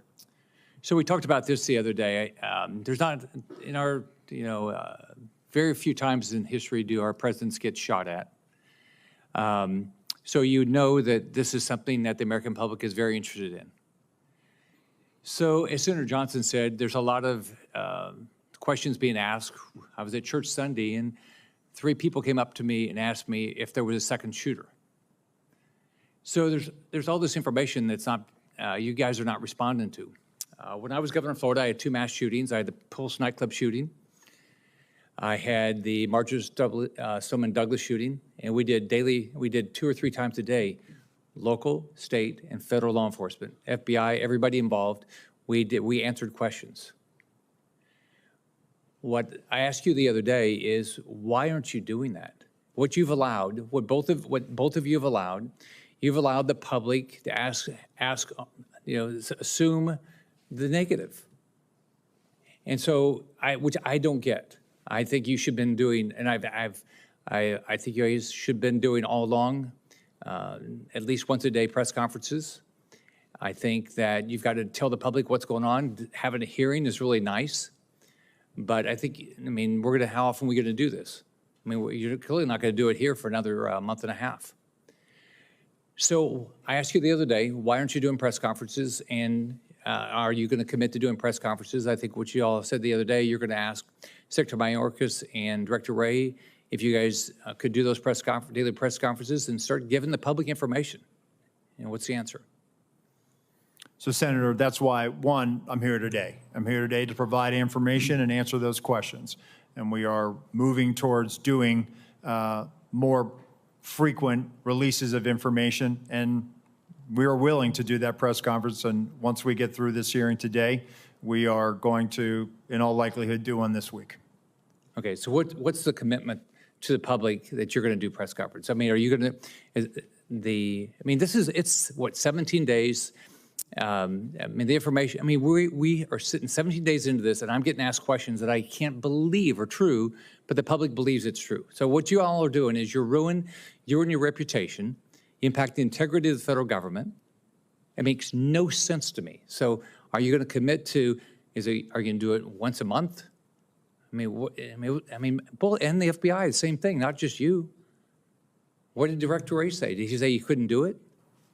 Senator, if I may jump in here. First, thank you all for your guidance in this regard. And in fact, we haven't done something every day, no doubt about that. But we're focused from the FBI side on the investigation in part as we laid out here today. We actually, based on your guidance, we did a media engagement, not a stand-up type press conference just yesterday, and laid out in full everything that I've shared here, and even beyond that, just in the interest of time. But we are, because of the intense interest in this and the implications and the national importance, we've literally provided everything through media and through journalists and here, all of the information that we have derived from the investigation thus far. We remain committed to do that in full, answering any and all questions and sharing any and all information we obtain. Do you guys realize the value of going in front of the press and answering all their questions? You realize that if you don't do it that way, everything gets filtered. You get to put out all the information, and you should be providing. You should be every day say, this is what we know now. This is like Senator Johnson put together a timeline. You should have put together a timeline.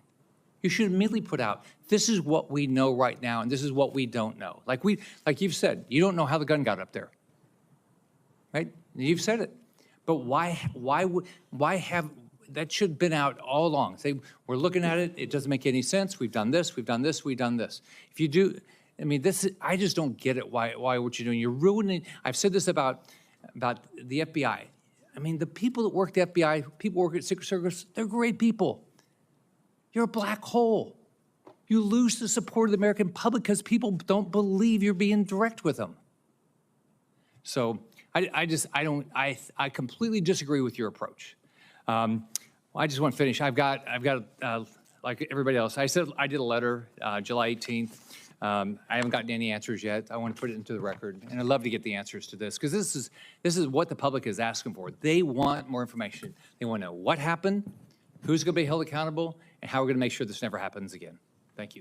Without objection, it'll be entered in the record.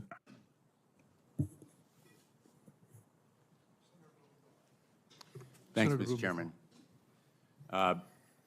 Thank you for being here to both of you, and more important, thank you for your professional dedication, your personal bravery, and your devotion to the ideals of law enforcement. I know for both of you this moment is a painful one, and Acting Director Rowe, I've heard you speak in a private setting very emotionally and passionately about the need to take responsibility and take action that will assure accountability. And I know that you share a commitment, along with Director Abbate, to full public disclosure to the maximum extent possible. We can make speeches at you, and I've made one myself in that private setting about the need for broader, fuller disclosure to the public, not just in press conferences, but in the course of your investigation about what you know and feel you can disclose without compromising your investigation.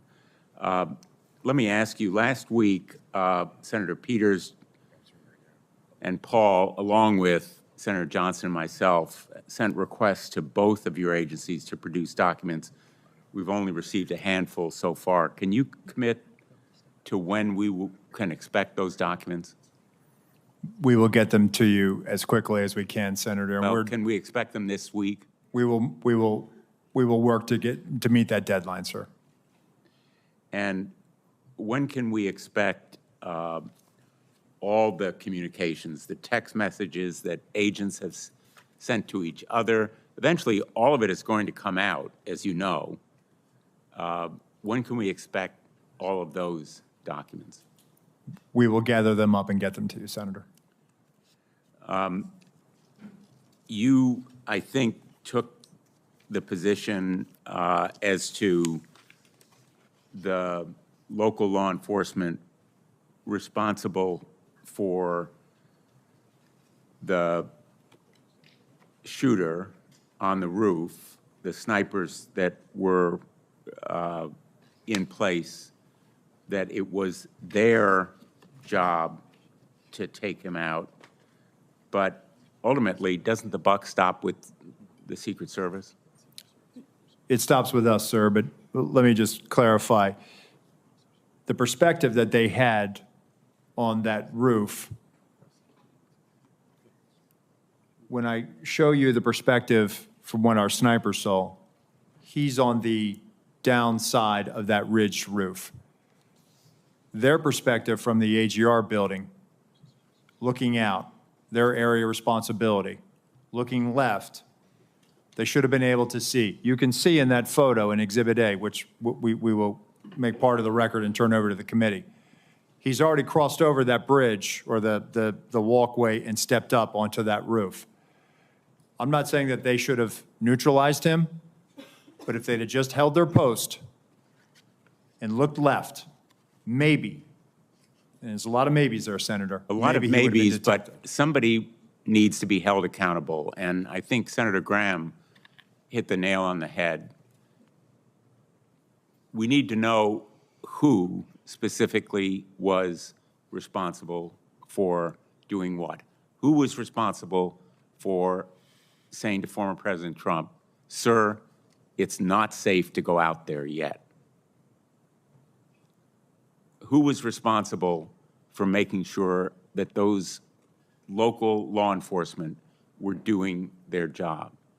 Who was responsible for tracking down that suspicious person who fit the profile, 10 to 25 years old, young male?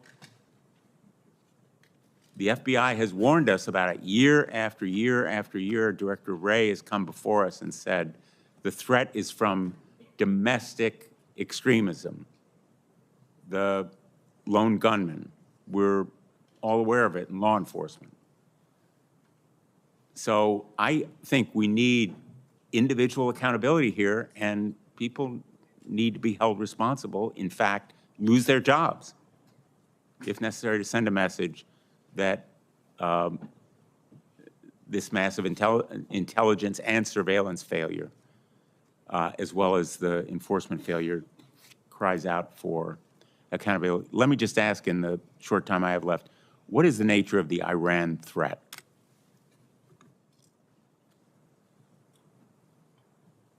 I'm sorry, Senator, could you repeat the question? What is the nature of the Iran threat, the threat to former President Trump that has been mentioned?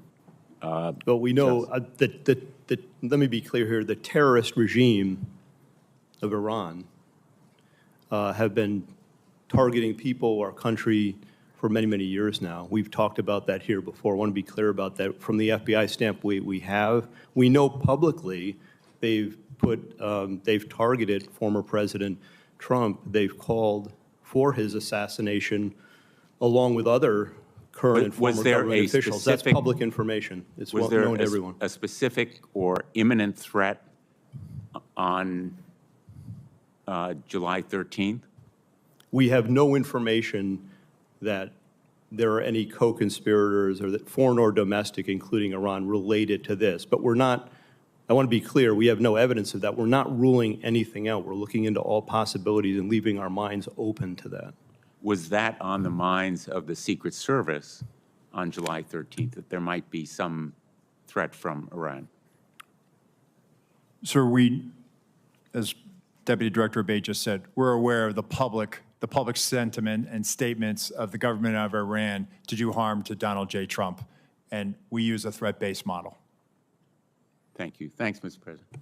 Senator Ossoff, you're recognized for your questions.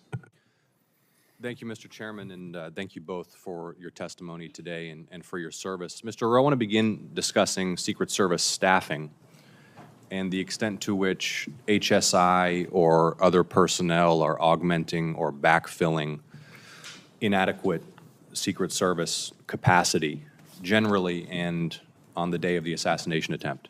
To what extent are HSI personnel, for example, filling close protection roles that would normally or optimally be filled by Secret Service personnel? So, thank you, Senator, for that question. So, as we have done, even back when we were with Treasury, we enlist during campaign years the assistance of other law enforcement agencies in that department. So, when we were in Treasury, we used ATF, we used IRSCI.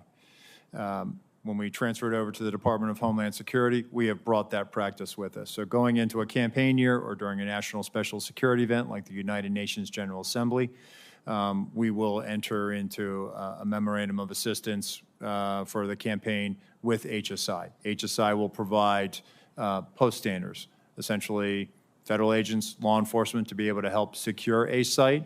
When it comes to close protection, the only time that we will utilize them is during a United Nations General Assembly, where they may be utilized to protect a low-level head of state or provide security at a hotel in New York City where those protectees are staying. So on the day in question, all of the former president's close protection detail were full-time Secret Service personnel? They were, and they were assigned to the Donald Trump detail. Okay. Interoperability with other federal and state and local law enforcement agencies, specifically on communications. What have you determined to date played a role in failures to swiftly communicate between agencies the suspicion or identification of a threat? Well, I think there was a delay in reporting, not having that real time. So as they were closing in on him, as information is known, as... Be more specific when who were closing in on him. As local law enforcement were closing in on him, as he's seen scurrying across the roof, right? That information, and we're getting to the bottom of that. We're working on trying to figure out what was the delay. Why didn't we hear that coming out of the unified command? So based on the information I have right now, what I can tell you, Senator, is that apparently not having that real-time information is what really hindered us in being able to understand more than it was just the locals working an issue at the 3 o'clock. There was actually a little bit something more urgent than that. Does it appear that that is due to a lack of communications links between relevant officials and agencies, or poor communications practices and a failure to report? I don't want to rule out. I want to have a neutral opinion on that. So I don't know if it was poor practices. I can tell you that the interoperability, having not being able to have that technical fix, which is a lofty goal to be able to do that, is something that has been a hindrance. But that's why we use a counterpart system. So there, in fact, is not the capability when an intergovernmental, interagency team is deployed to secure a site like this and to mount, if necessary, a quick reaction. There is not currently the capability for example, state law enforcement, SWAT personnel, or local law enforcement officers to communicate directly with Secret Service officers on site? So technically you could do it, but it would take a long time to get it done. And for a 1 day or an 8-hour operation, it requires a lot. And it would be months of planning, of knowing that we are going to go to this particular jurisdiction and that we're going to need your frequencies, the keys, and we're going to need to load you into our radios, and you're going to be needed to load it into ours, and vice versa. Right. Well, this presents potentially, I think, an opportunity for the Homeland Security Committee. I mean, not just in an executive protection context, but any complex incident response, any counterterrorism, any natural disaster context. The inability swiftly to link personnel from disparate jurisdictions at the local, state, and federal level is a vulnerability for the nation, is it not? I would think, and based on my experience, being able to talk to other agencies in real time certainly would assist in that response. Mr. Chairman, do I have time for one more question? No. Yes.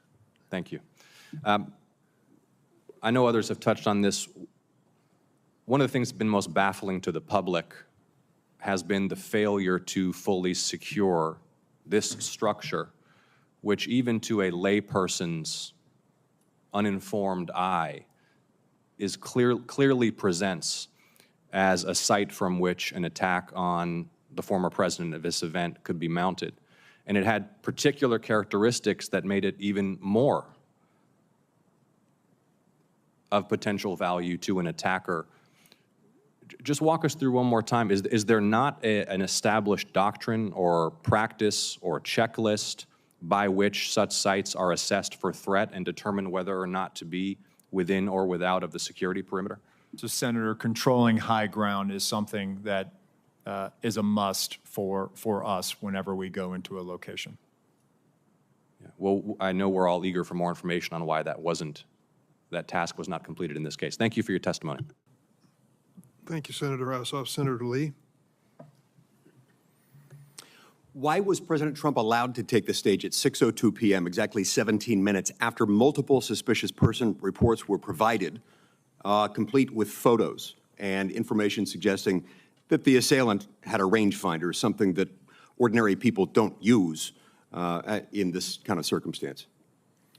Senator, again, it was suspicion, not weapon, or there was never communication of that there was an individual with a gun or threat or other bad intentions. How many suspicious person reports did you receive that day? I'll get back to you on the exact number, but there were other individuals that came to the attention of law enforcement that day. Would President Biden ever be allowed on stage under similar circumstances with an unresolved set of multiple suspicious person reports provided, including indicating that there was a rangefinder involved? Senator, I can tell you that a suspicious person on the outer perimeter with local law enforcement attempting to locate would happen, but I would need more information as far as whether or not we would allow the president to go on or off. Again, for us, it comes down to weapon, a potential threat.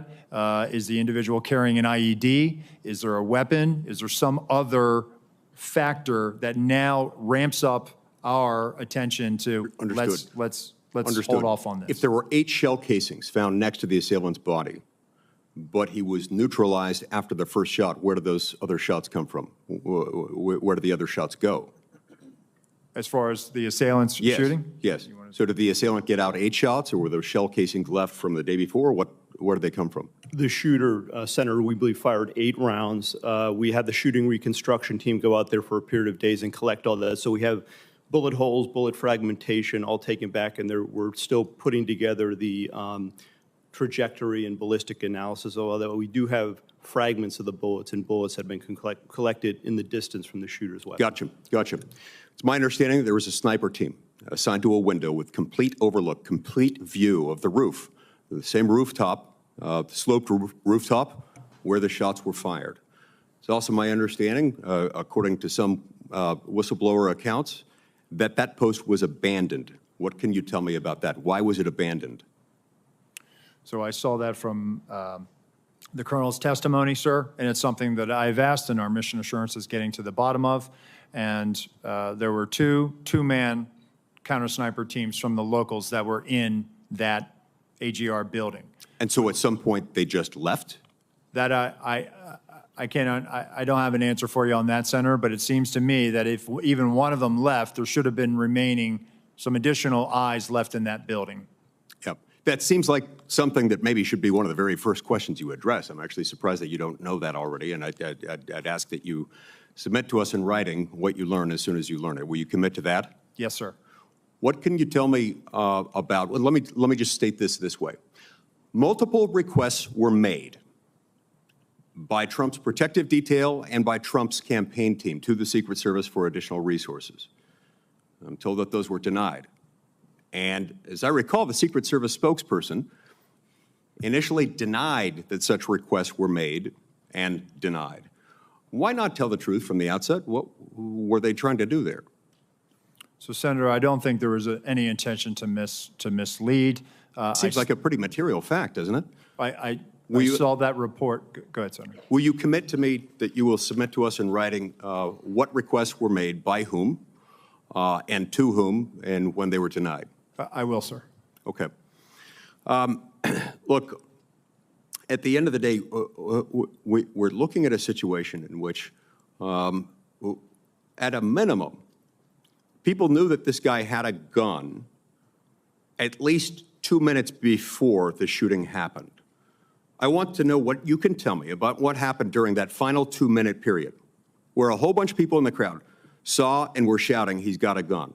During that 2-minute period, perhaps at the beginning of it, the local police started to climb the rooftop, and there was at least 30 seconds after which local police were able to personally observe the shooter with a gun, had the gun pointed at him.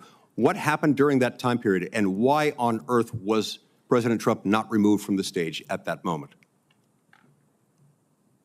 So again, Senator, the reason why President Trump was not removed was, again, we did not have anything more than locals working an issue at the 3 o'clock. Wasn't determined as to whether or not it was the same individual or not, and there was no report of the same individual as what? The same suspicious individual. Right, but we've left the category of suspicious individual at that point. You've got a guy with a gun on a rooftop 136 yards away from the stage. You know that he's got a gun at that point. What happened during that time period that did not result in President Trump, his protective detail, being notified of that and him immediately being removed from the situation? Senator, what I will say, and then I'll turn it over to Deputy Director Abbate. No information regarding a weapon on the roof was ever passed to our personnel. How is that even possible? Do you want to comment to that? Senator, again, I believe that information, and this is probably something my colleague can expound on, information that was in law enforcement, local law enforcement channels, but did not cross over and make it to Secret Service awareness. Senator, just to clarify the timeline, so the individual was first seen by law enforcement on the roof at about 6:08. We're still working to perfect the timeline based on the radio comms and all that. It wasn't until at 6:11:03 seconds, the officer saw him and called out his arm. That was the first sighting where he had the rifle on the roof, and then he... And that was relayed to the Secret Service Command Center at that point? My understanding is no, Secret Service, it was not relayed to them. It's a narrower time frame, though. It's probably about maybe up to half a minute between the time he's seen with the rifle and when the shots are fired. But there's still time. At that point, if there were an open channel of communication in which they were able to tell him, he's got a gun, take him out. You could still take President Trump off the stage. You could have him duck. You could have the shooter neutralized. Do you not have a channel of communication by which they can say, gun, take him out? So again, Senator, that information stayed in local channels and did not make it over to Secret Service. Did they not consider that relevant? You're saying that you're saying that the local police didn't consider that relevant enough to pass along to the Secret Service? Sir, I think that they were in the midst of dealing with a very critical situation, and they articulated that over the radio, as I understand it. However, it was never relayed over to us. Thank you, Senator Lee. Senator Hawley. Thank you, Mr. Chairman. Director Rowe, can you put your first poster, your first demonstrative back up? Please put A up, please. Let's make sure everybody can see it.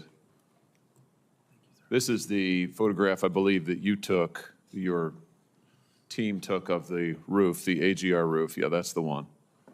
Okay, so from this vantage point, as the law enforcement who are in those windows, as they look left, they should be able to see the shooter clearly there on the AGR second floor roof. My question is, why is there not a Secret Service counter sniper on that roof?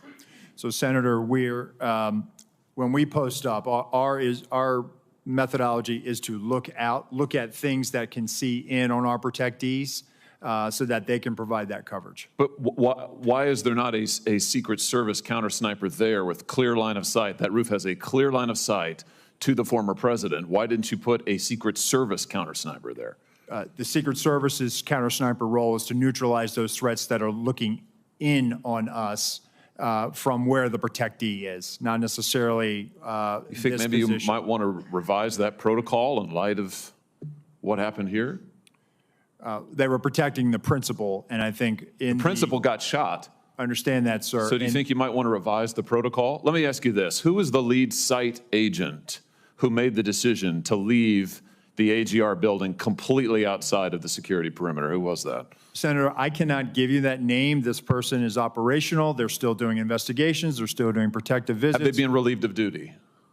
Senator, they have not been relieved of duty. I know their name, by the way. Why have they not been relieved of duty? They are still cooperating, not only being interviewed by the FBI, but also by our Office of Professional Responsibility. And we will let the facts of the mission assurance and any further investigations play out. Isn't the fact that a former president was shot, that a good American is dead, that other Americans were critically wounded, isn't that enough mission failure for you to say that the person who decided that that building should not be in the security perimeter probably ought to be stepped down?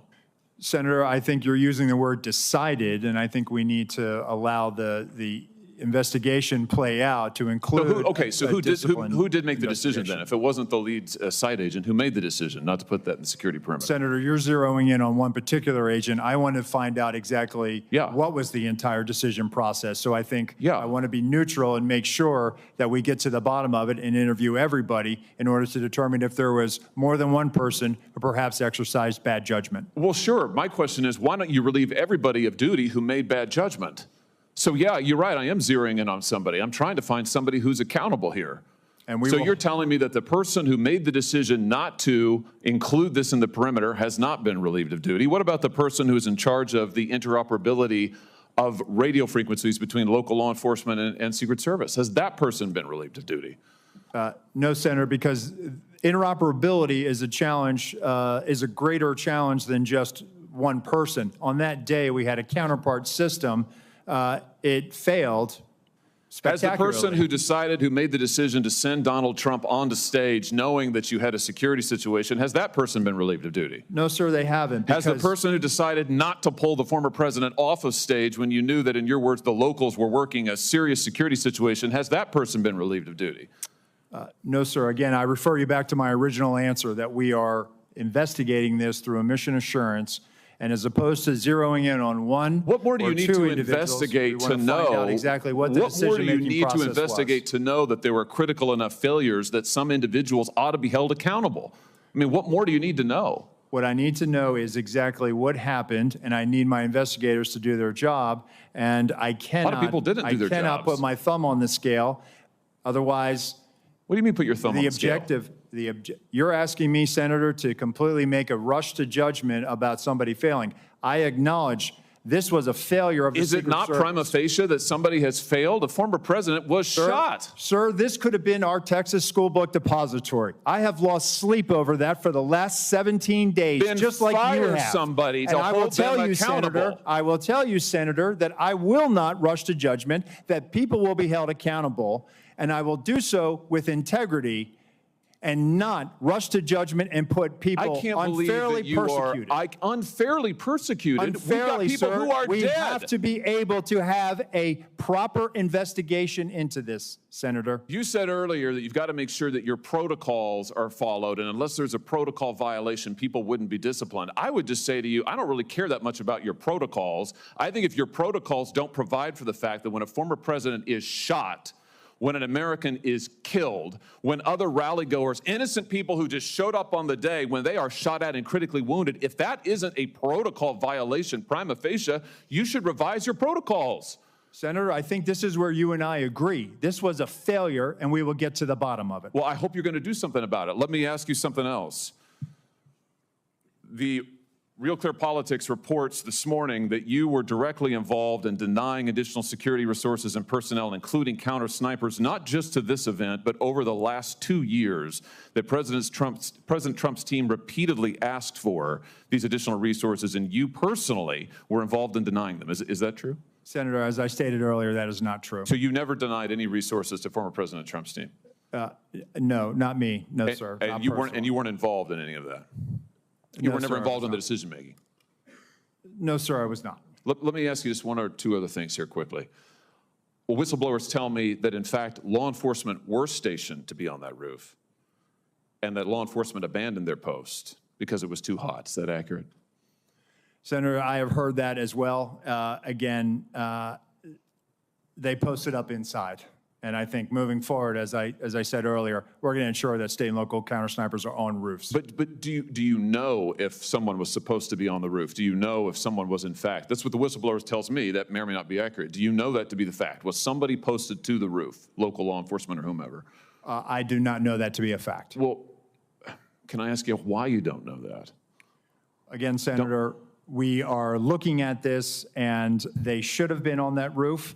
And the fact that they were in the building is something that I'm still trying to understand. I just want to express my frustration, Director, that 17 days or whatever it's been, that whistleblowers are telling us more than you are, and you don't know, you haven't ascertained if there was supposed to be law enforcement on the roof. That seems like a pretty basic fact. I'm also told that local law enforcement suppliers offered the Secret Service drones, and you declined them.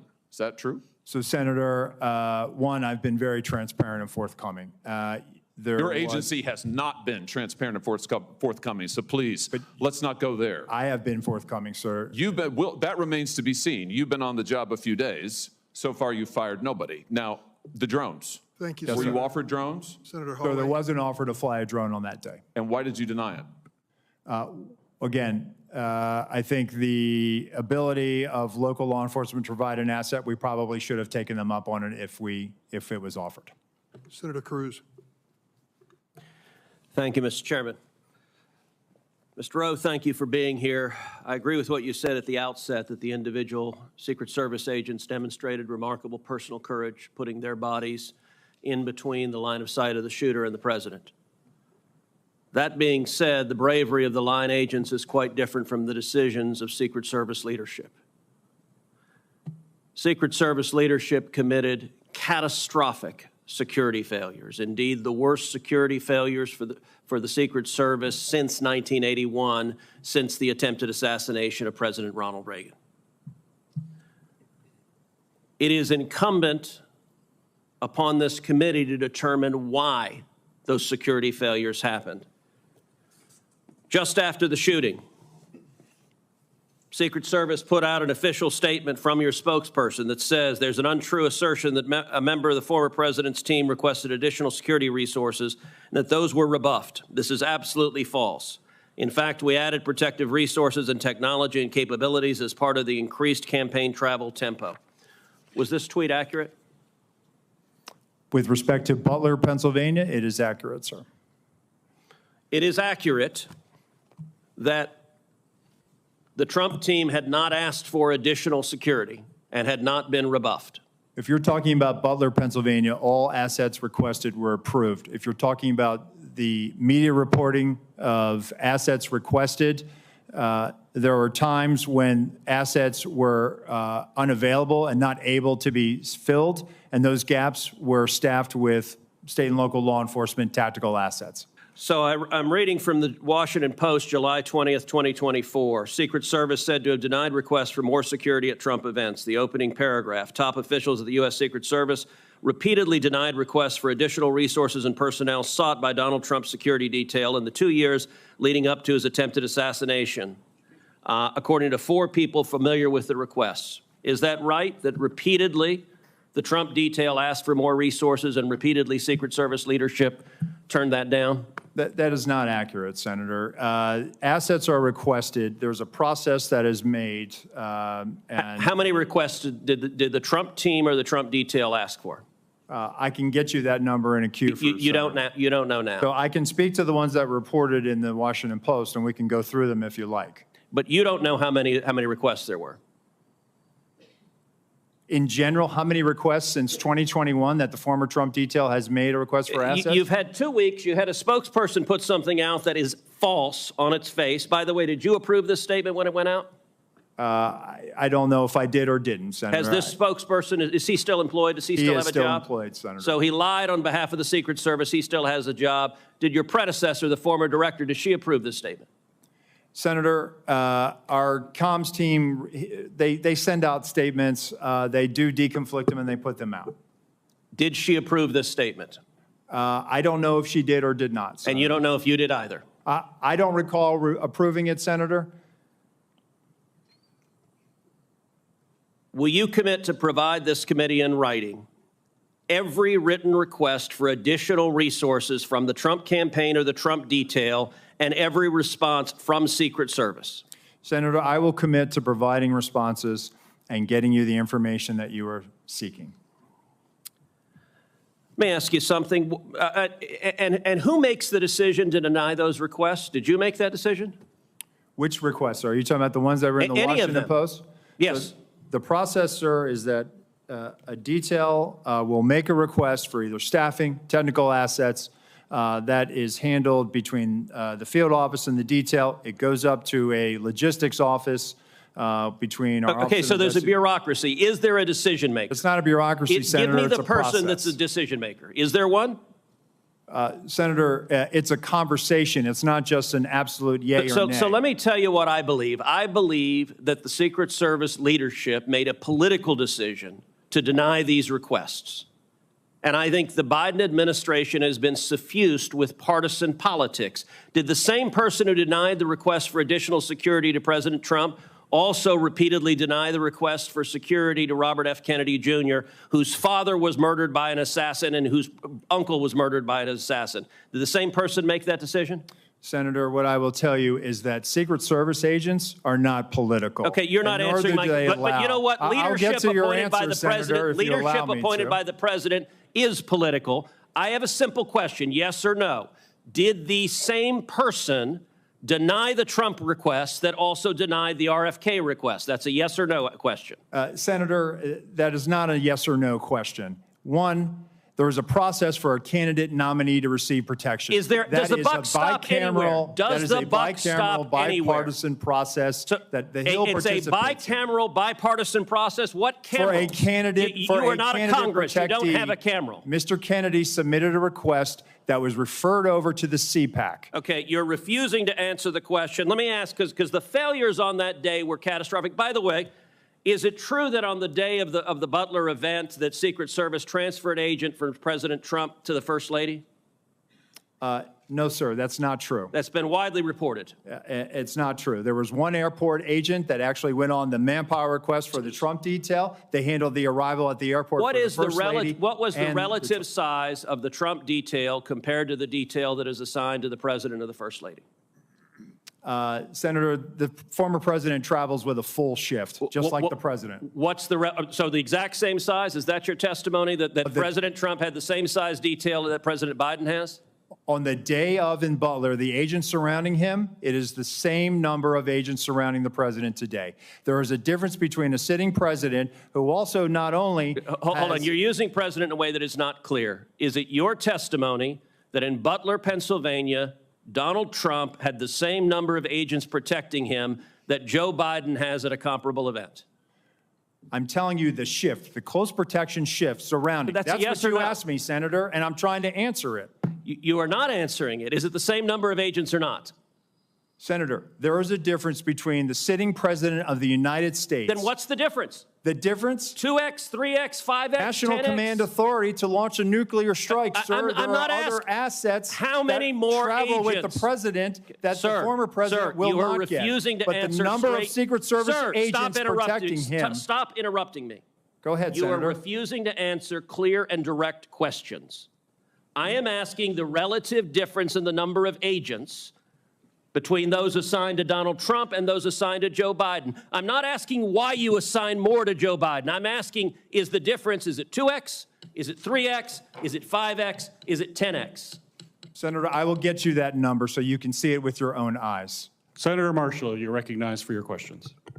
Thank you, Mr. Chairman. Director Rowe, there was probably 10 buildings within sniper range of President Trump on that afternoon. Why was the building being used by the sniper not in the security zone? That's a question that I've asked, Senator. There was a decision that we were going to construct the site and it was going to maintain within the Butler Farm site, Butler Farm Show site. That building, that AGR, was right on the curtilage of our outer perimeter. And it's something that again, having been there and walked it, I had a hard time understanding. So there's no protocol that says anything within 300, 500 yards, direct line of the president, should be in or out of the security zone. There's not a protocol that describes that. So, Senator, what we try to do is we try to either control the high ground or mitigate line of sight concerns. Okay. You've stated that on multiple occasions, President Trump's team was denied more of a detail, more assets. Who denies that? Who is the person that denies that, generally speaking? So, Senator, there's a process. Again, there's a conversation had with the detail. There's got to be a buck stopping. There's got to be someone. Who is the person? Is it a level within the D.C. agency? Is it someone in the Pittsburgh office? Who denies this? It has nothing to do with the Pittsburgh office, Okay. sir. It is a conversation between not only the detail, the field office, but also. I don't want to know the conversation. I want to know who makes the decision. The decision, sir, is it's our process between the Office of Protective Operations and the Office of Investigations. Is there a title for this position? It is called we affectionately call it the War Room, and it's where all of our logistics files into. So it's a room that makes the decision. It is a staffing and assignments officer. Okay. Is the Secret Service required to do a briefing with all entities of law enforcement involved in the event of the days leading up to the event and the day of the event?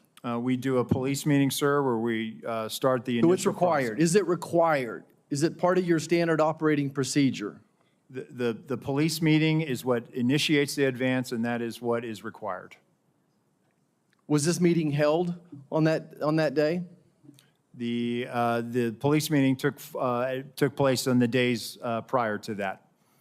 Do you have documents of that meeting was actually happened? If we do, sir, I will get them to you. But you're saying that it did not happen on the day of the event. So I think what you're referring to is a briefing that the state and locals would have done with themselves. We did a briefing with our own folks. They briefed. When did you? So did your people meet with local law enforcement the day of the assassination attempt? Yes. Okay, and you realize that the local law enforcement says no, that meeting never happened, and that's why we need to get these people in to talk to us, and this is why the FBI needs to be speaking up sooner than later and say that meeting did or didn't happen. Surely there's some type of documentation of that meeting one way or the other. Is there documentation of that meeting? So, Senator, I can tell you that what you're referring to is the counter sniper team seconded to Butler ESU. Our personnel met with the team lead from Butler ESU, and they discussed areas of concern, areas of responsibility, and that did in fact happen at the site on that day. Director, I think you would agree with me that there were multiple individual and institutional failures the day of this assassination attempt. You have a $3 billion budget. You're still 2,000 employees short. And in 2022, the Secret Service had a 48% departure rate. That tells me you either have a cultural problem or just gross incompetence. Which one is it? So, Senator, I would challenge that 48% departure rate. Let me get you some statistics that we have. It is not 48%. But go back to the multiple failures that we saw on an individual basis as long as systemic.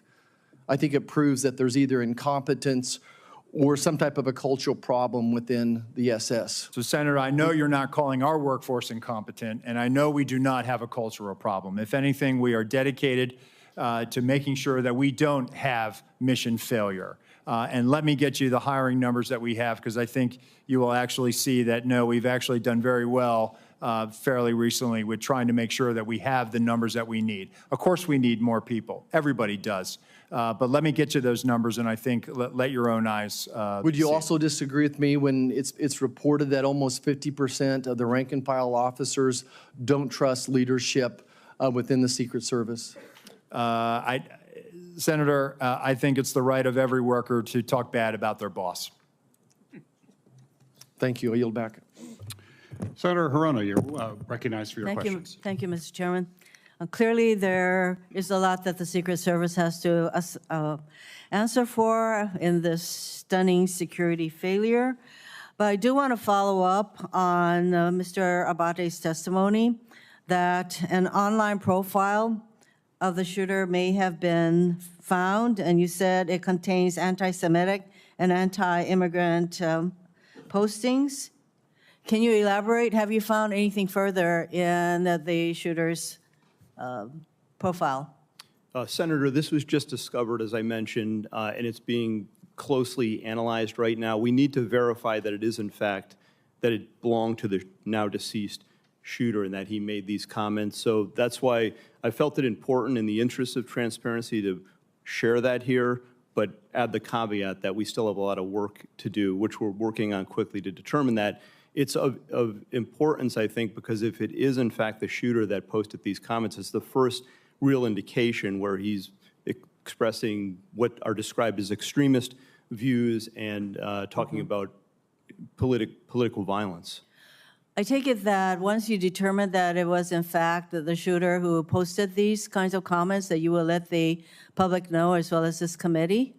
Absolutely, Senator. I think, in fact, it is very important that many of the perpetrators of mass shootings, et cetera, have these kinds of postings online that are very anti-immigrant, anti-Semitic, anti-everything. And it is really important as we determine the kind of profile for many of these shooters that we understand how critical it is that we are careful, how critically important it is that people are careful about what they're posting online, the misinformation, disinformation, everything else along those lines. This is for Mr. Abbate once again. What kind of firearm, what kind of weapon did Crooks use in the assassination attempt? This was an AR-15 style rifle manufactured by a company named Panther Arms. And once again, many of the persons involved in these kinds of mass shootings use this particular kind of weapon. We know from similar hearings that the Judiciary Committee has had that we are a nation awash in guns. In your view, shouldn't we be doing more to prevent the easy accessibility of these kinds of firearms in our country? Senator, we're focused on collecting the facts here, and I'm not going to comment on something like that. Well, I know that that there is a hesitancy to ask about firearms and all of that, and I should think that as a law enforcement person that you probably have some opinions along those lines, but you don't want to articulate what to many people in our country. There's a causal factor here, the easy accessibility of guns. And I want to ask that question because I think it's important that the American people understand that, we are a nation that is awash in guns, and we have more mass shootings than any other country, and yet we have been unable to pass the kind of laws that prevent these kinds of firearms to be easily available, that we have not done enough to promote gun safety in our country. And Mr. Chairman, I wanted to articulate that as the elephant in the room that nobody wants to address, including apparently our law enforcement officers. I am disappointed in that, but obviously we have work to do to create a much safer environment and to prevent persons who have these kinds of ideological perspectives and who are, I would say, who have these kinds of profiles to have such easy accessibility to the kind of firearms that can cause mass death and destruction. Thank you, Mr. Chairman. Senator Langford, recognized for your questions. Chairman, thank you. Thank you to both of you for the testimony today. Director Rowe, future Vice President J.D. Vance was in my state this past week in Oklahoma City. I talked with some of the Secret Service folks that are there. They're doing a terrific job. I got a chance to be able to thank them personally for the tasks they're doing, and I know the Oklahoma folks in Secret Service, and they're very dedicated, incredibly sharp people on that team. So I know this is a challenge to all Secret Service. This is something every Secret Service agent wakes up every single day and wants to avoid. So please continue to be able to pass on our gratitude for the work they do every single day and for what's happening out there. I will, so sir. Appreciate that. Mr. Abbate, I want to ask you about some of the interviews that have happened. Y'all have done more than 400 interviews at this point. For the counter sniper team that was local law enforcement that was on the second floor overlooking that rooftop, have they been interviewed at this point? Yes, Senator, I believe that each of them have been interviewed. Do you know offhand if they were at their post at that time, able to look across that? They were at that post at sometimes, do we know they were at that post at 6:08 to 6:11? My understanding, and I want to be fair, I have not read the reports directly, but I've been briefed on some of it. They were at times during the time frame we're talking about here on post within the AGR building. And I do believe, but I would want to confirm this at some point, one or more did venture out in an effort to locate and isolate the. We understand from the timeline that they were also looking for this individual that was suspicious, that they had left that post to be able to try to look for him on the ground at different points to try to be able to see if they could get a different perspective. What we're trying to figure out is during that time period that he actually climbed on the roof, assembled a firearm or took a firearm with him or picked one up, whatever it might have been there, that they were able to actually see him if they were able to look left, as been acknowledged in the photos that are up there. Senator, I don't know the exact timing and the movements of each officer that was out there, but what I would derive from it is they were all focused on locating the shooter, right, the suspicious person at the time. And then, as we've all seen, the one officer attempted to get on the roof directly. There were efforts going on in those final minutes, right, on the video to try to get to this person. We've got one officer being boosted up by another officer, yes, to look up on the roof because people on the ground had said there's someone up there and they have a gun that's crawling on that roof. And so they climbed up to be able to see it. He turned around with a rifle. He came down. And then at that point, he gets on the local radio that he has and says there's someone on the roof with a gun. Is that correct? Yes, Senator, I believe that that's accurate. So what's the rest of the radio communication? We've heard that first call in. We know it's about 30 seconds from the time he called in till the actual first shot rang out. What else was discussed on the radio during that 30-second time period?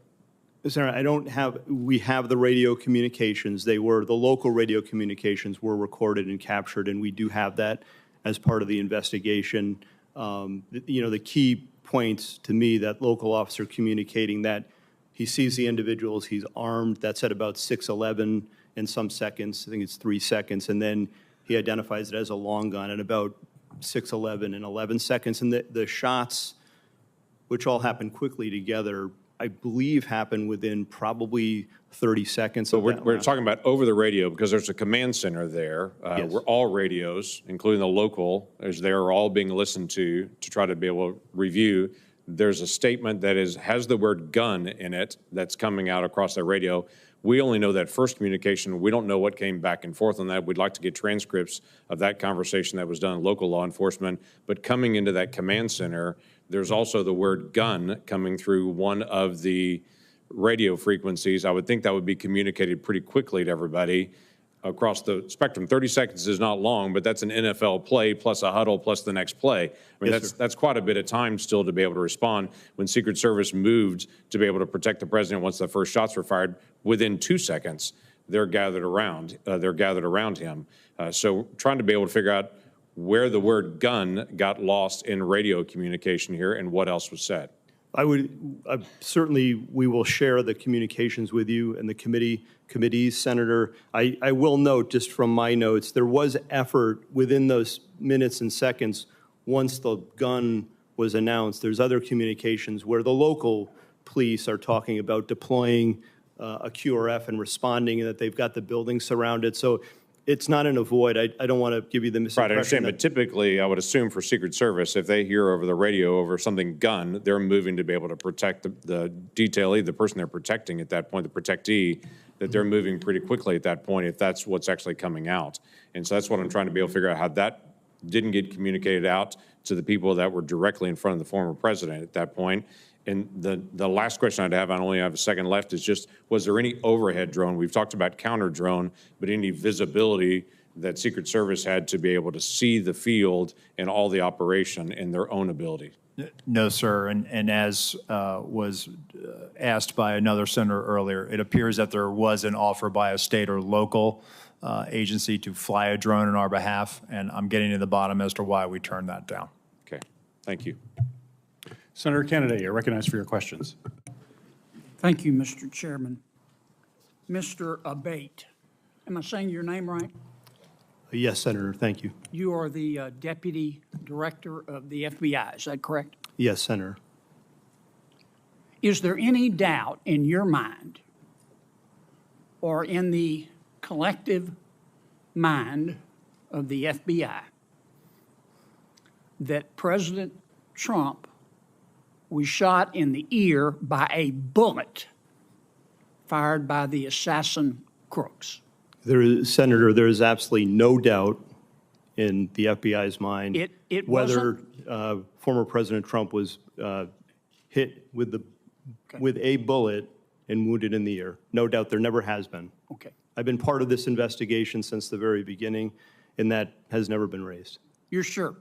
Yes. It wasn't a space laser. No. It wasn't a murder hornet. Absolutely not. It wasn't Sasquatch. No, Senator. It was a bullet. It was a bullet, Senator. 100%. Fired by crooks Yes, sir. that hit President Trump in the ear and almost killed him. 100%, Senator. Okay, glad we cleared that up. I don't want to get off the subject here. Did the FBI just settle 2 lawsuits, one wholly, one in part, in which the FBI agreed to give Peter Strzok $1.2 million and Ms. Lisa Page $800,000?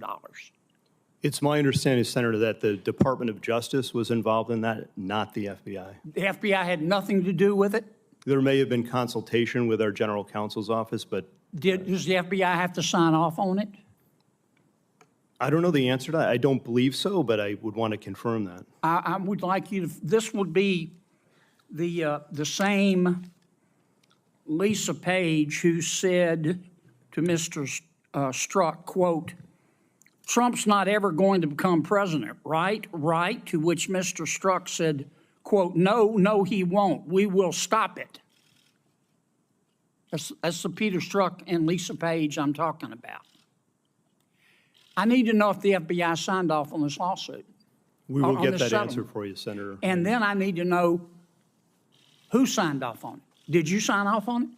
I absolutely did not and would never sign off on something Did Chris like that. Wray sign off on it, the settlement?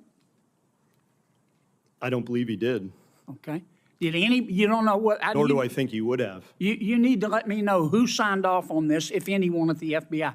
So it was Merrick Garland who agreed to do this, is that right? I don't, Senator, I do not know. Well, hell, who signed somebody off had on to that. agree to it. I've settled a lawsuit before. The client's got to agree to it. You're the client. Understood. I'm gonna direct in to the Department of Justice to answer All right. those Get questions. me That's- that information if you would. Mr. Rowe, help me understand this. The assassin crooks fired his first shot, as I understand it, at 6:12 p.m. He was about 150 yards away. It's been reported that the snipers, the government snipers, saw him on the roof 20 minutes before. Not 2 minutes, 20 minutes before. Is that correct?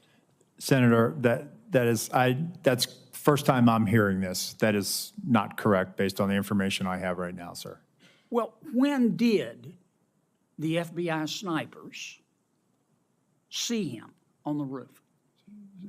Just Secret Service sniper, sir. I mean, I'm sorry, you're right. That's an Secret insult, Service sir. sniper. No, I'm just kidding. I understand. I apologize. When did the Secret Service snipers, one of whom ultimately shot the assassin crooks, first see him on that roof? So, sir, immediately upon the shots being fired, our snipers. I know that, but when did they first see him? You got a guy lying on a roof. Yeah. You got snipers in an elevated position. They can look down on the roof. You got the guy lying there with a gun pointed at the former president of the United States. And I'm just, and they shot him. Good for them. He's now dead as Woodrow Wilson, and that's a good thing. I'm sorry. God forgive me, but it's a good thing. But when did the snipers first see him? As soon as he presented himself as a target and a threat to the president, sir. And when was that?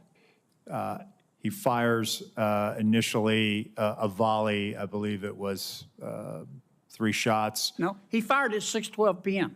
Yes, sir. Okay, that's the first shot. So within 15.5 seconds of the first shot, he's Here's what neutralized. people are asking. Yes, sir. He was up, Crooks was up there.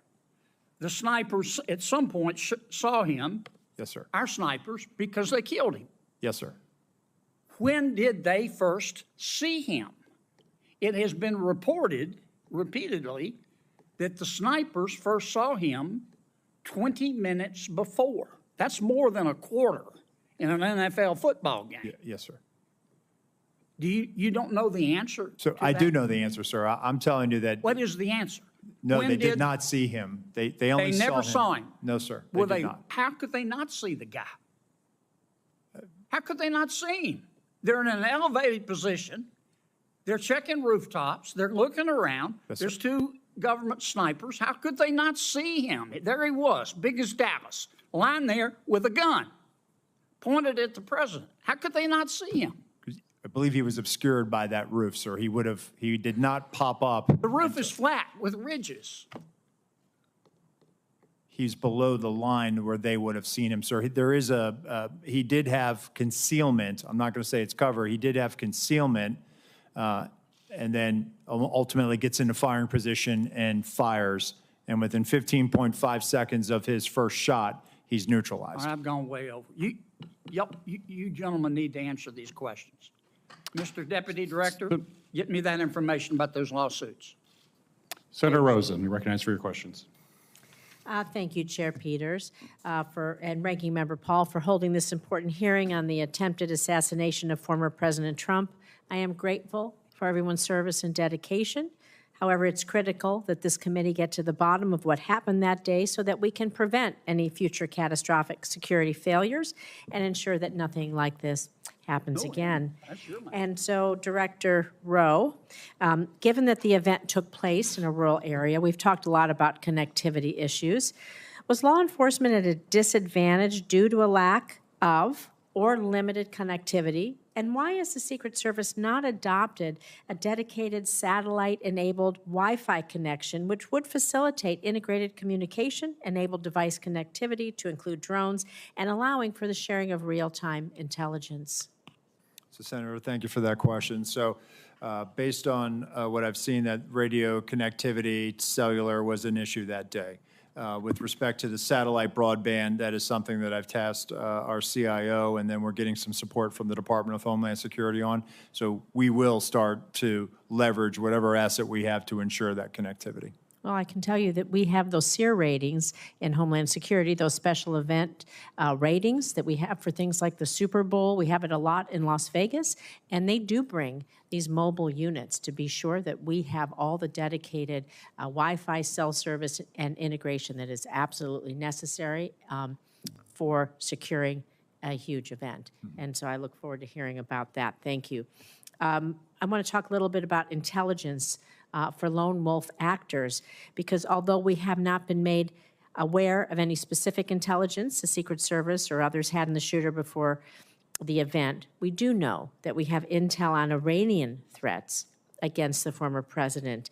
And so again, Acting Director Rowe, could you talk to us about how you utilize intelligence collection as a way of mitigating threats from state actors like Iran compared to what you do, compared to lone wolf actors, what it seems to be like the attempted assassin that we have here in Crooks. And so, and what are the specific challenges with the intelligence collection as a mitigation tool against lone wolf actors versus state actors? So Senator, first let me preface by saying the Secret Service is not a member of the intelligence community. However, we are their biggest consumers of information, and we receive that information regularly, especially as it pertains to our protective mission and the people that we protect. We have embeds with the FBI through their National Joint Terrorism Task Forces. Our agents are basically embeds and are able to not only receive information, but also follow up on investigations that may have a nexus or a direction of interest towards one of our protectees. We have an excellent working relationship with the FBI. We have an excellent working relationship with the intelligence community. We are not collectors. We are consumers of finished analytic products that the intelligence community of the FBI produces.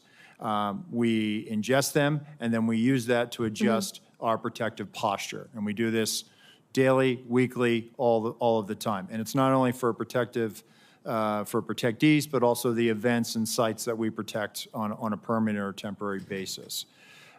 With respect to largely a lot of the people that come to our attention, in the case of the assailant, you know, to me, as I overlay him over top of, say, John Hinckley, who tried to shoot President Reagan, I see an individual based on the information that I have now, some of the great work that the FBI has done. We have an individual who's a loner. We have an individual who was focused on Donald Trump and Joe Biden. Hinckley traveled the 80 campaign, and we know that he followed President Carter. It just, on March of '81, he happened to show up in Washington, D.C., and he saw an opportunity to try to attack President Reagan. So when it comes to the Secret Service, and 1981 was a watershed moment for us. We have people that are, for whatever reason, fixated on carrying out an attack against the President of the United States or one of our protectees. And in this instance, you have the assailant who was a loner. Obviously, he was researching. He had researched the Democratic National Convention. He had researched and Googled or used a search engine about the president, the former president. And so I think he had moved towards an idea that he was going to try to do something. And so when I look at this, we don't have a challenge with the FBI or the intelligence community. I think what we always try to wrestle with is trying to line up and see people as they're starting to head down a pathway towards violence. And it's something that we have spent a lot of time and resources in with our National Threat Assessment Center to try to gain a better understanding so that we can help our agents in the field as they're doing these protective intelligence cases and these investigations to be able to make a determination, is somebody generally a threat, or do they need mental health, or do they need some other type of service? Thank you. I appreciate that. My time is over. Thank you, Mr. Chairman. Thank you. Senator Cotton, you're recognized for your questions. At the onset, I want to express, as many members have, as President Trump did, the admiration and respect for the bravery and skill of the officers who were on site that day, Secret Service officers, as well as all the local law enforcement. As it happened, my 9-year-old son was watching with me that afternoon, and it was hard to get him to turn away from it.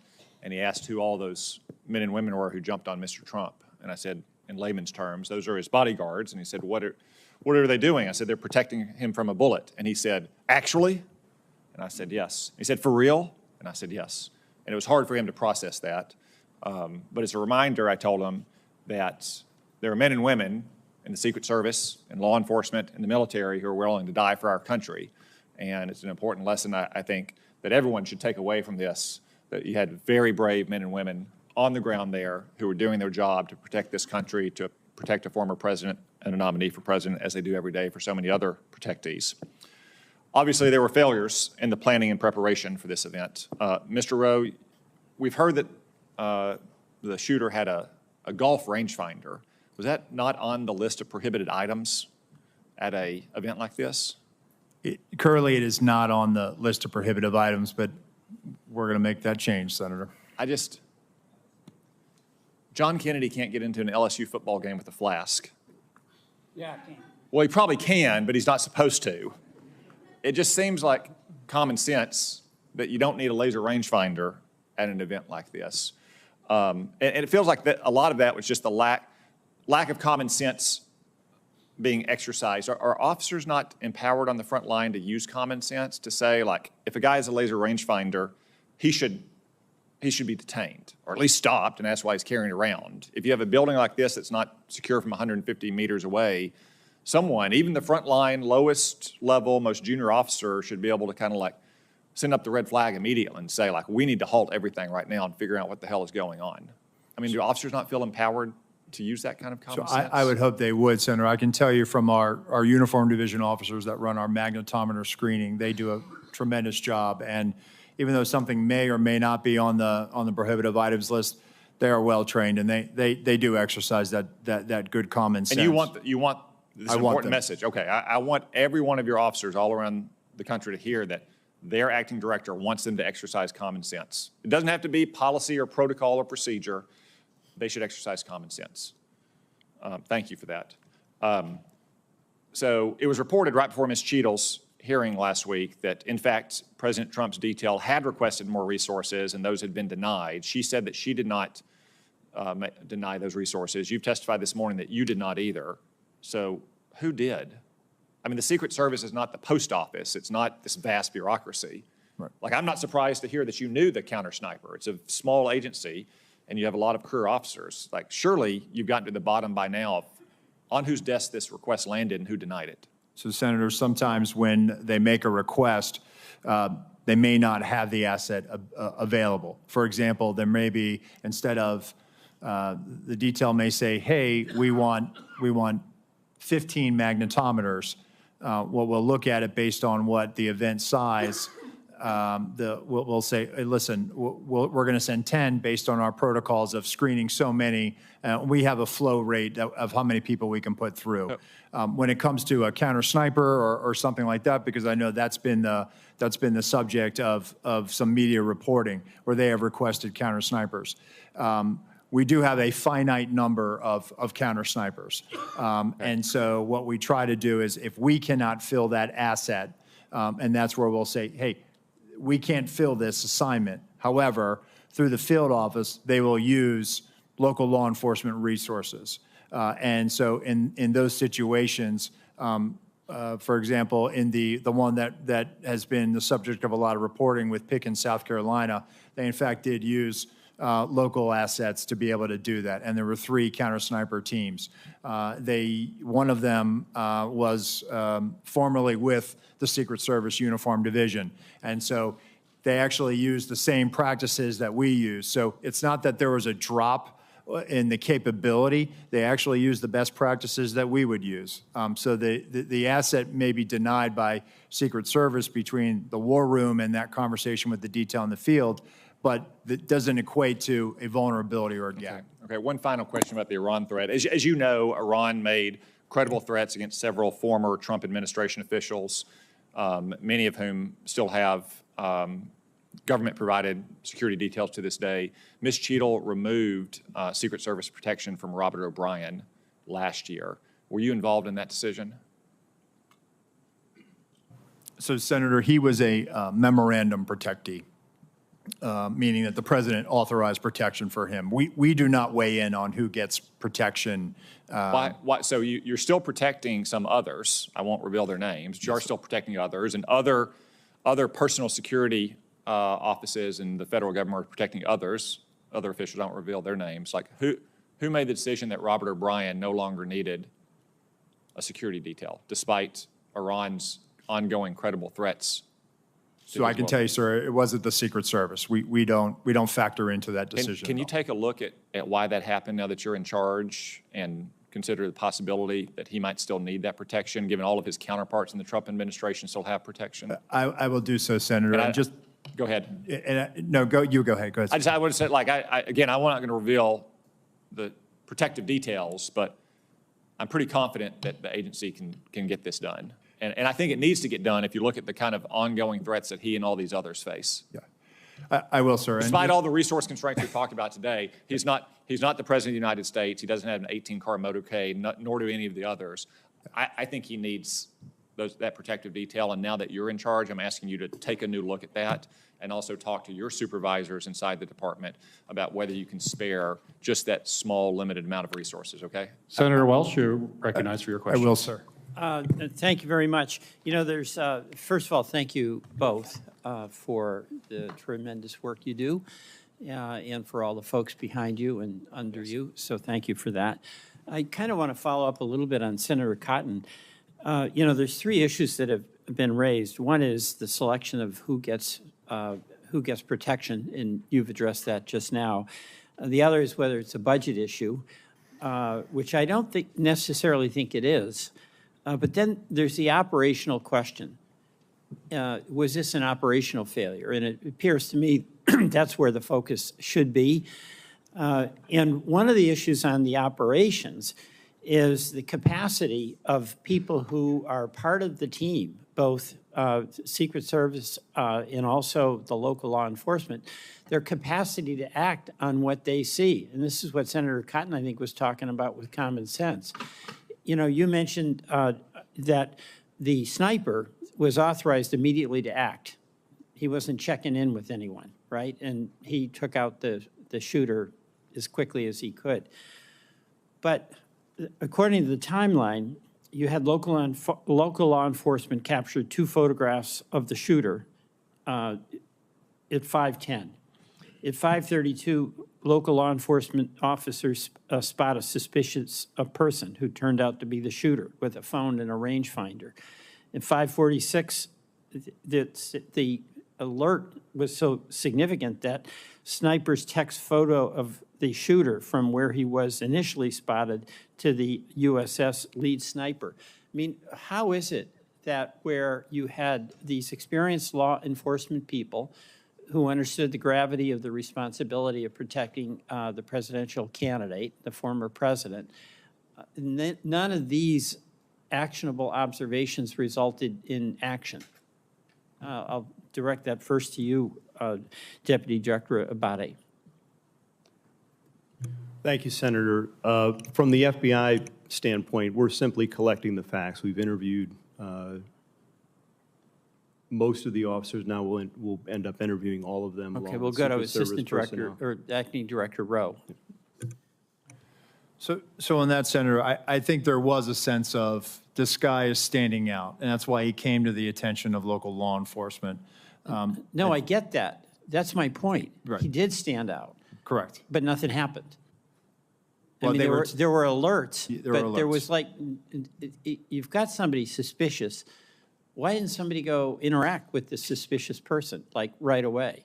And they were attempting to locate him. I can't answer that question as to why, if they took a picture of him and they thought he was unusual, suspicious, not acting normal, why there wasn't. And I think, again, there was probably an assumption on the part of that officer that took that picture that, oh, some uniform or somebody will go eventually and walk up to this. Well, see, that's what seems like an operational failure. Somebody else will do it. So is the responsibility of an officer to alert some other officer that they think somebody might be suspicious, or the first officer who sees a suspicious person can take the next step to actually engage that person or talk to someone very, very close to it and say engage that person? And this guy was wandering around for quite a while. He was. I can't put myself in the mind of that officer. I'm not asking you to do that. I'm asking, this is operationally, how does the process work? Okay, so that is the job of the leaders. as opposed to the officers? Are they empowered to act immediately upon the observation of someone who looks very suspicious, particularly when they've got the rangefinder? They're in a place where it really wasn't about seeing the rally. It was, as we see, it was a place where you get a good view of former President Trump. I mean, that is a leadership issue, right? So, Senator, that officer didn't work for me. That was a state and local officer that made that observation, took that picture. I can tell you from the Secret Service perspective, and we do this routinely, is that when people come to our attention, we locate.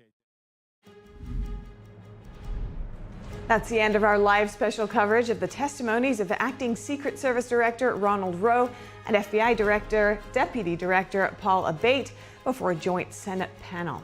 The two testified about the assassination attempt on former President Donald Trump. For more information on the hearing, please visit our website at ntd.com. And be sure to stick around for NTD Newsroom at 3 p.m. Eastern.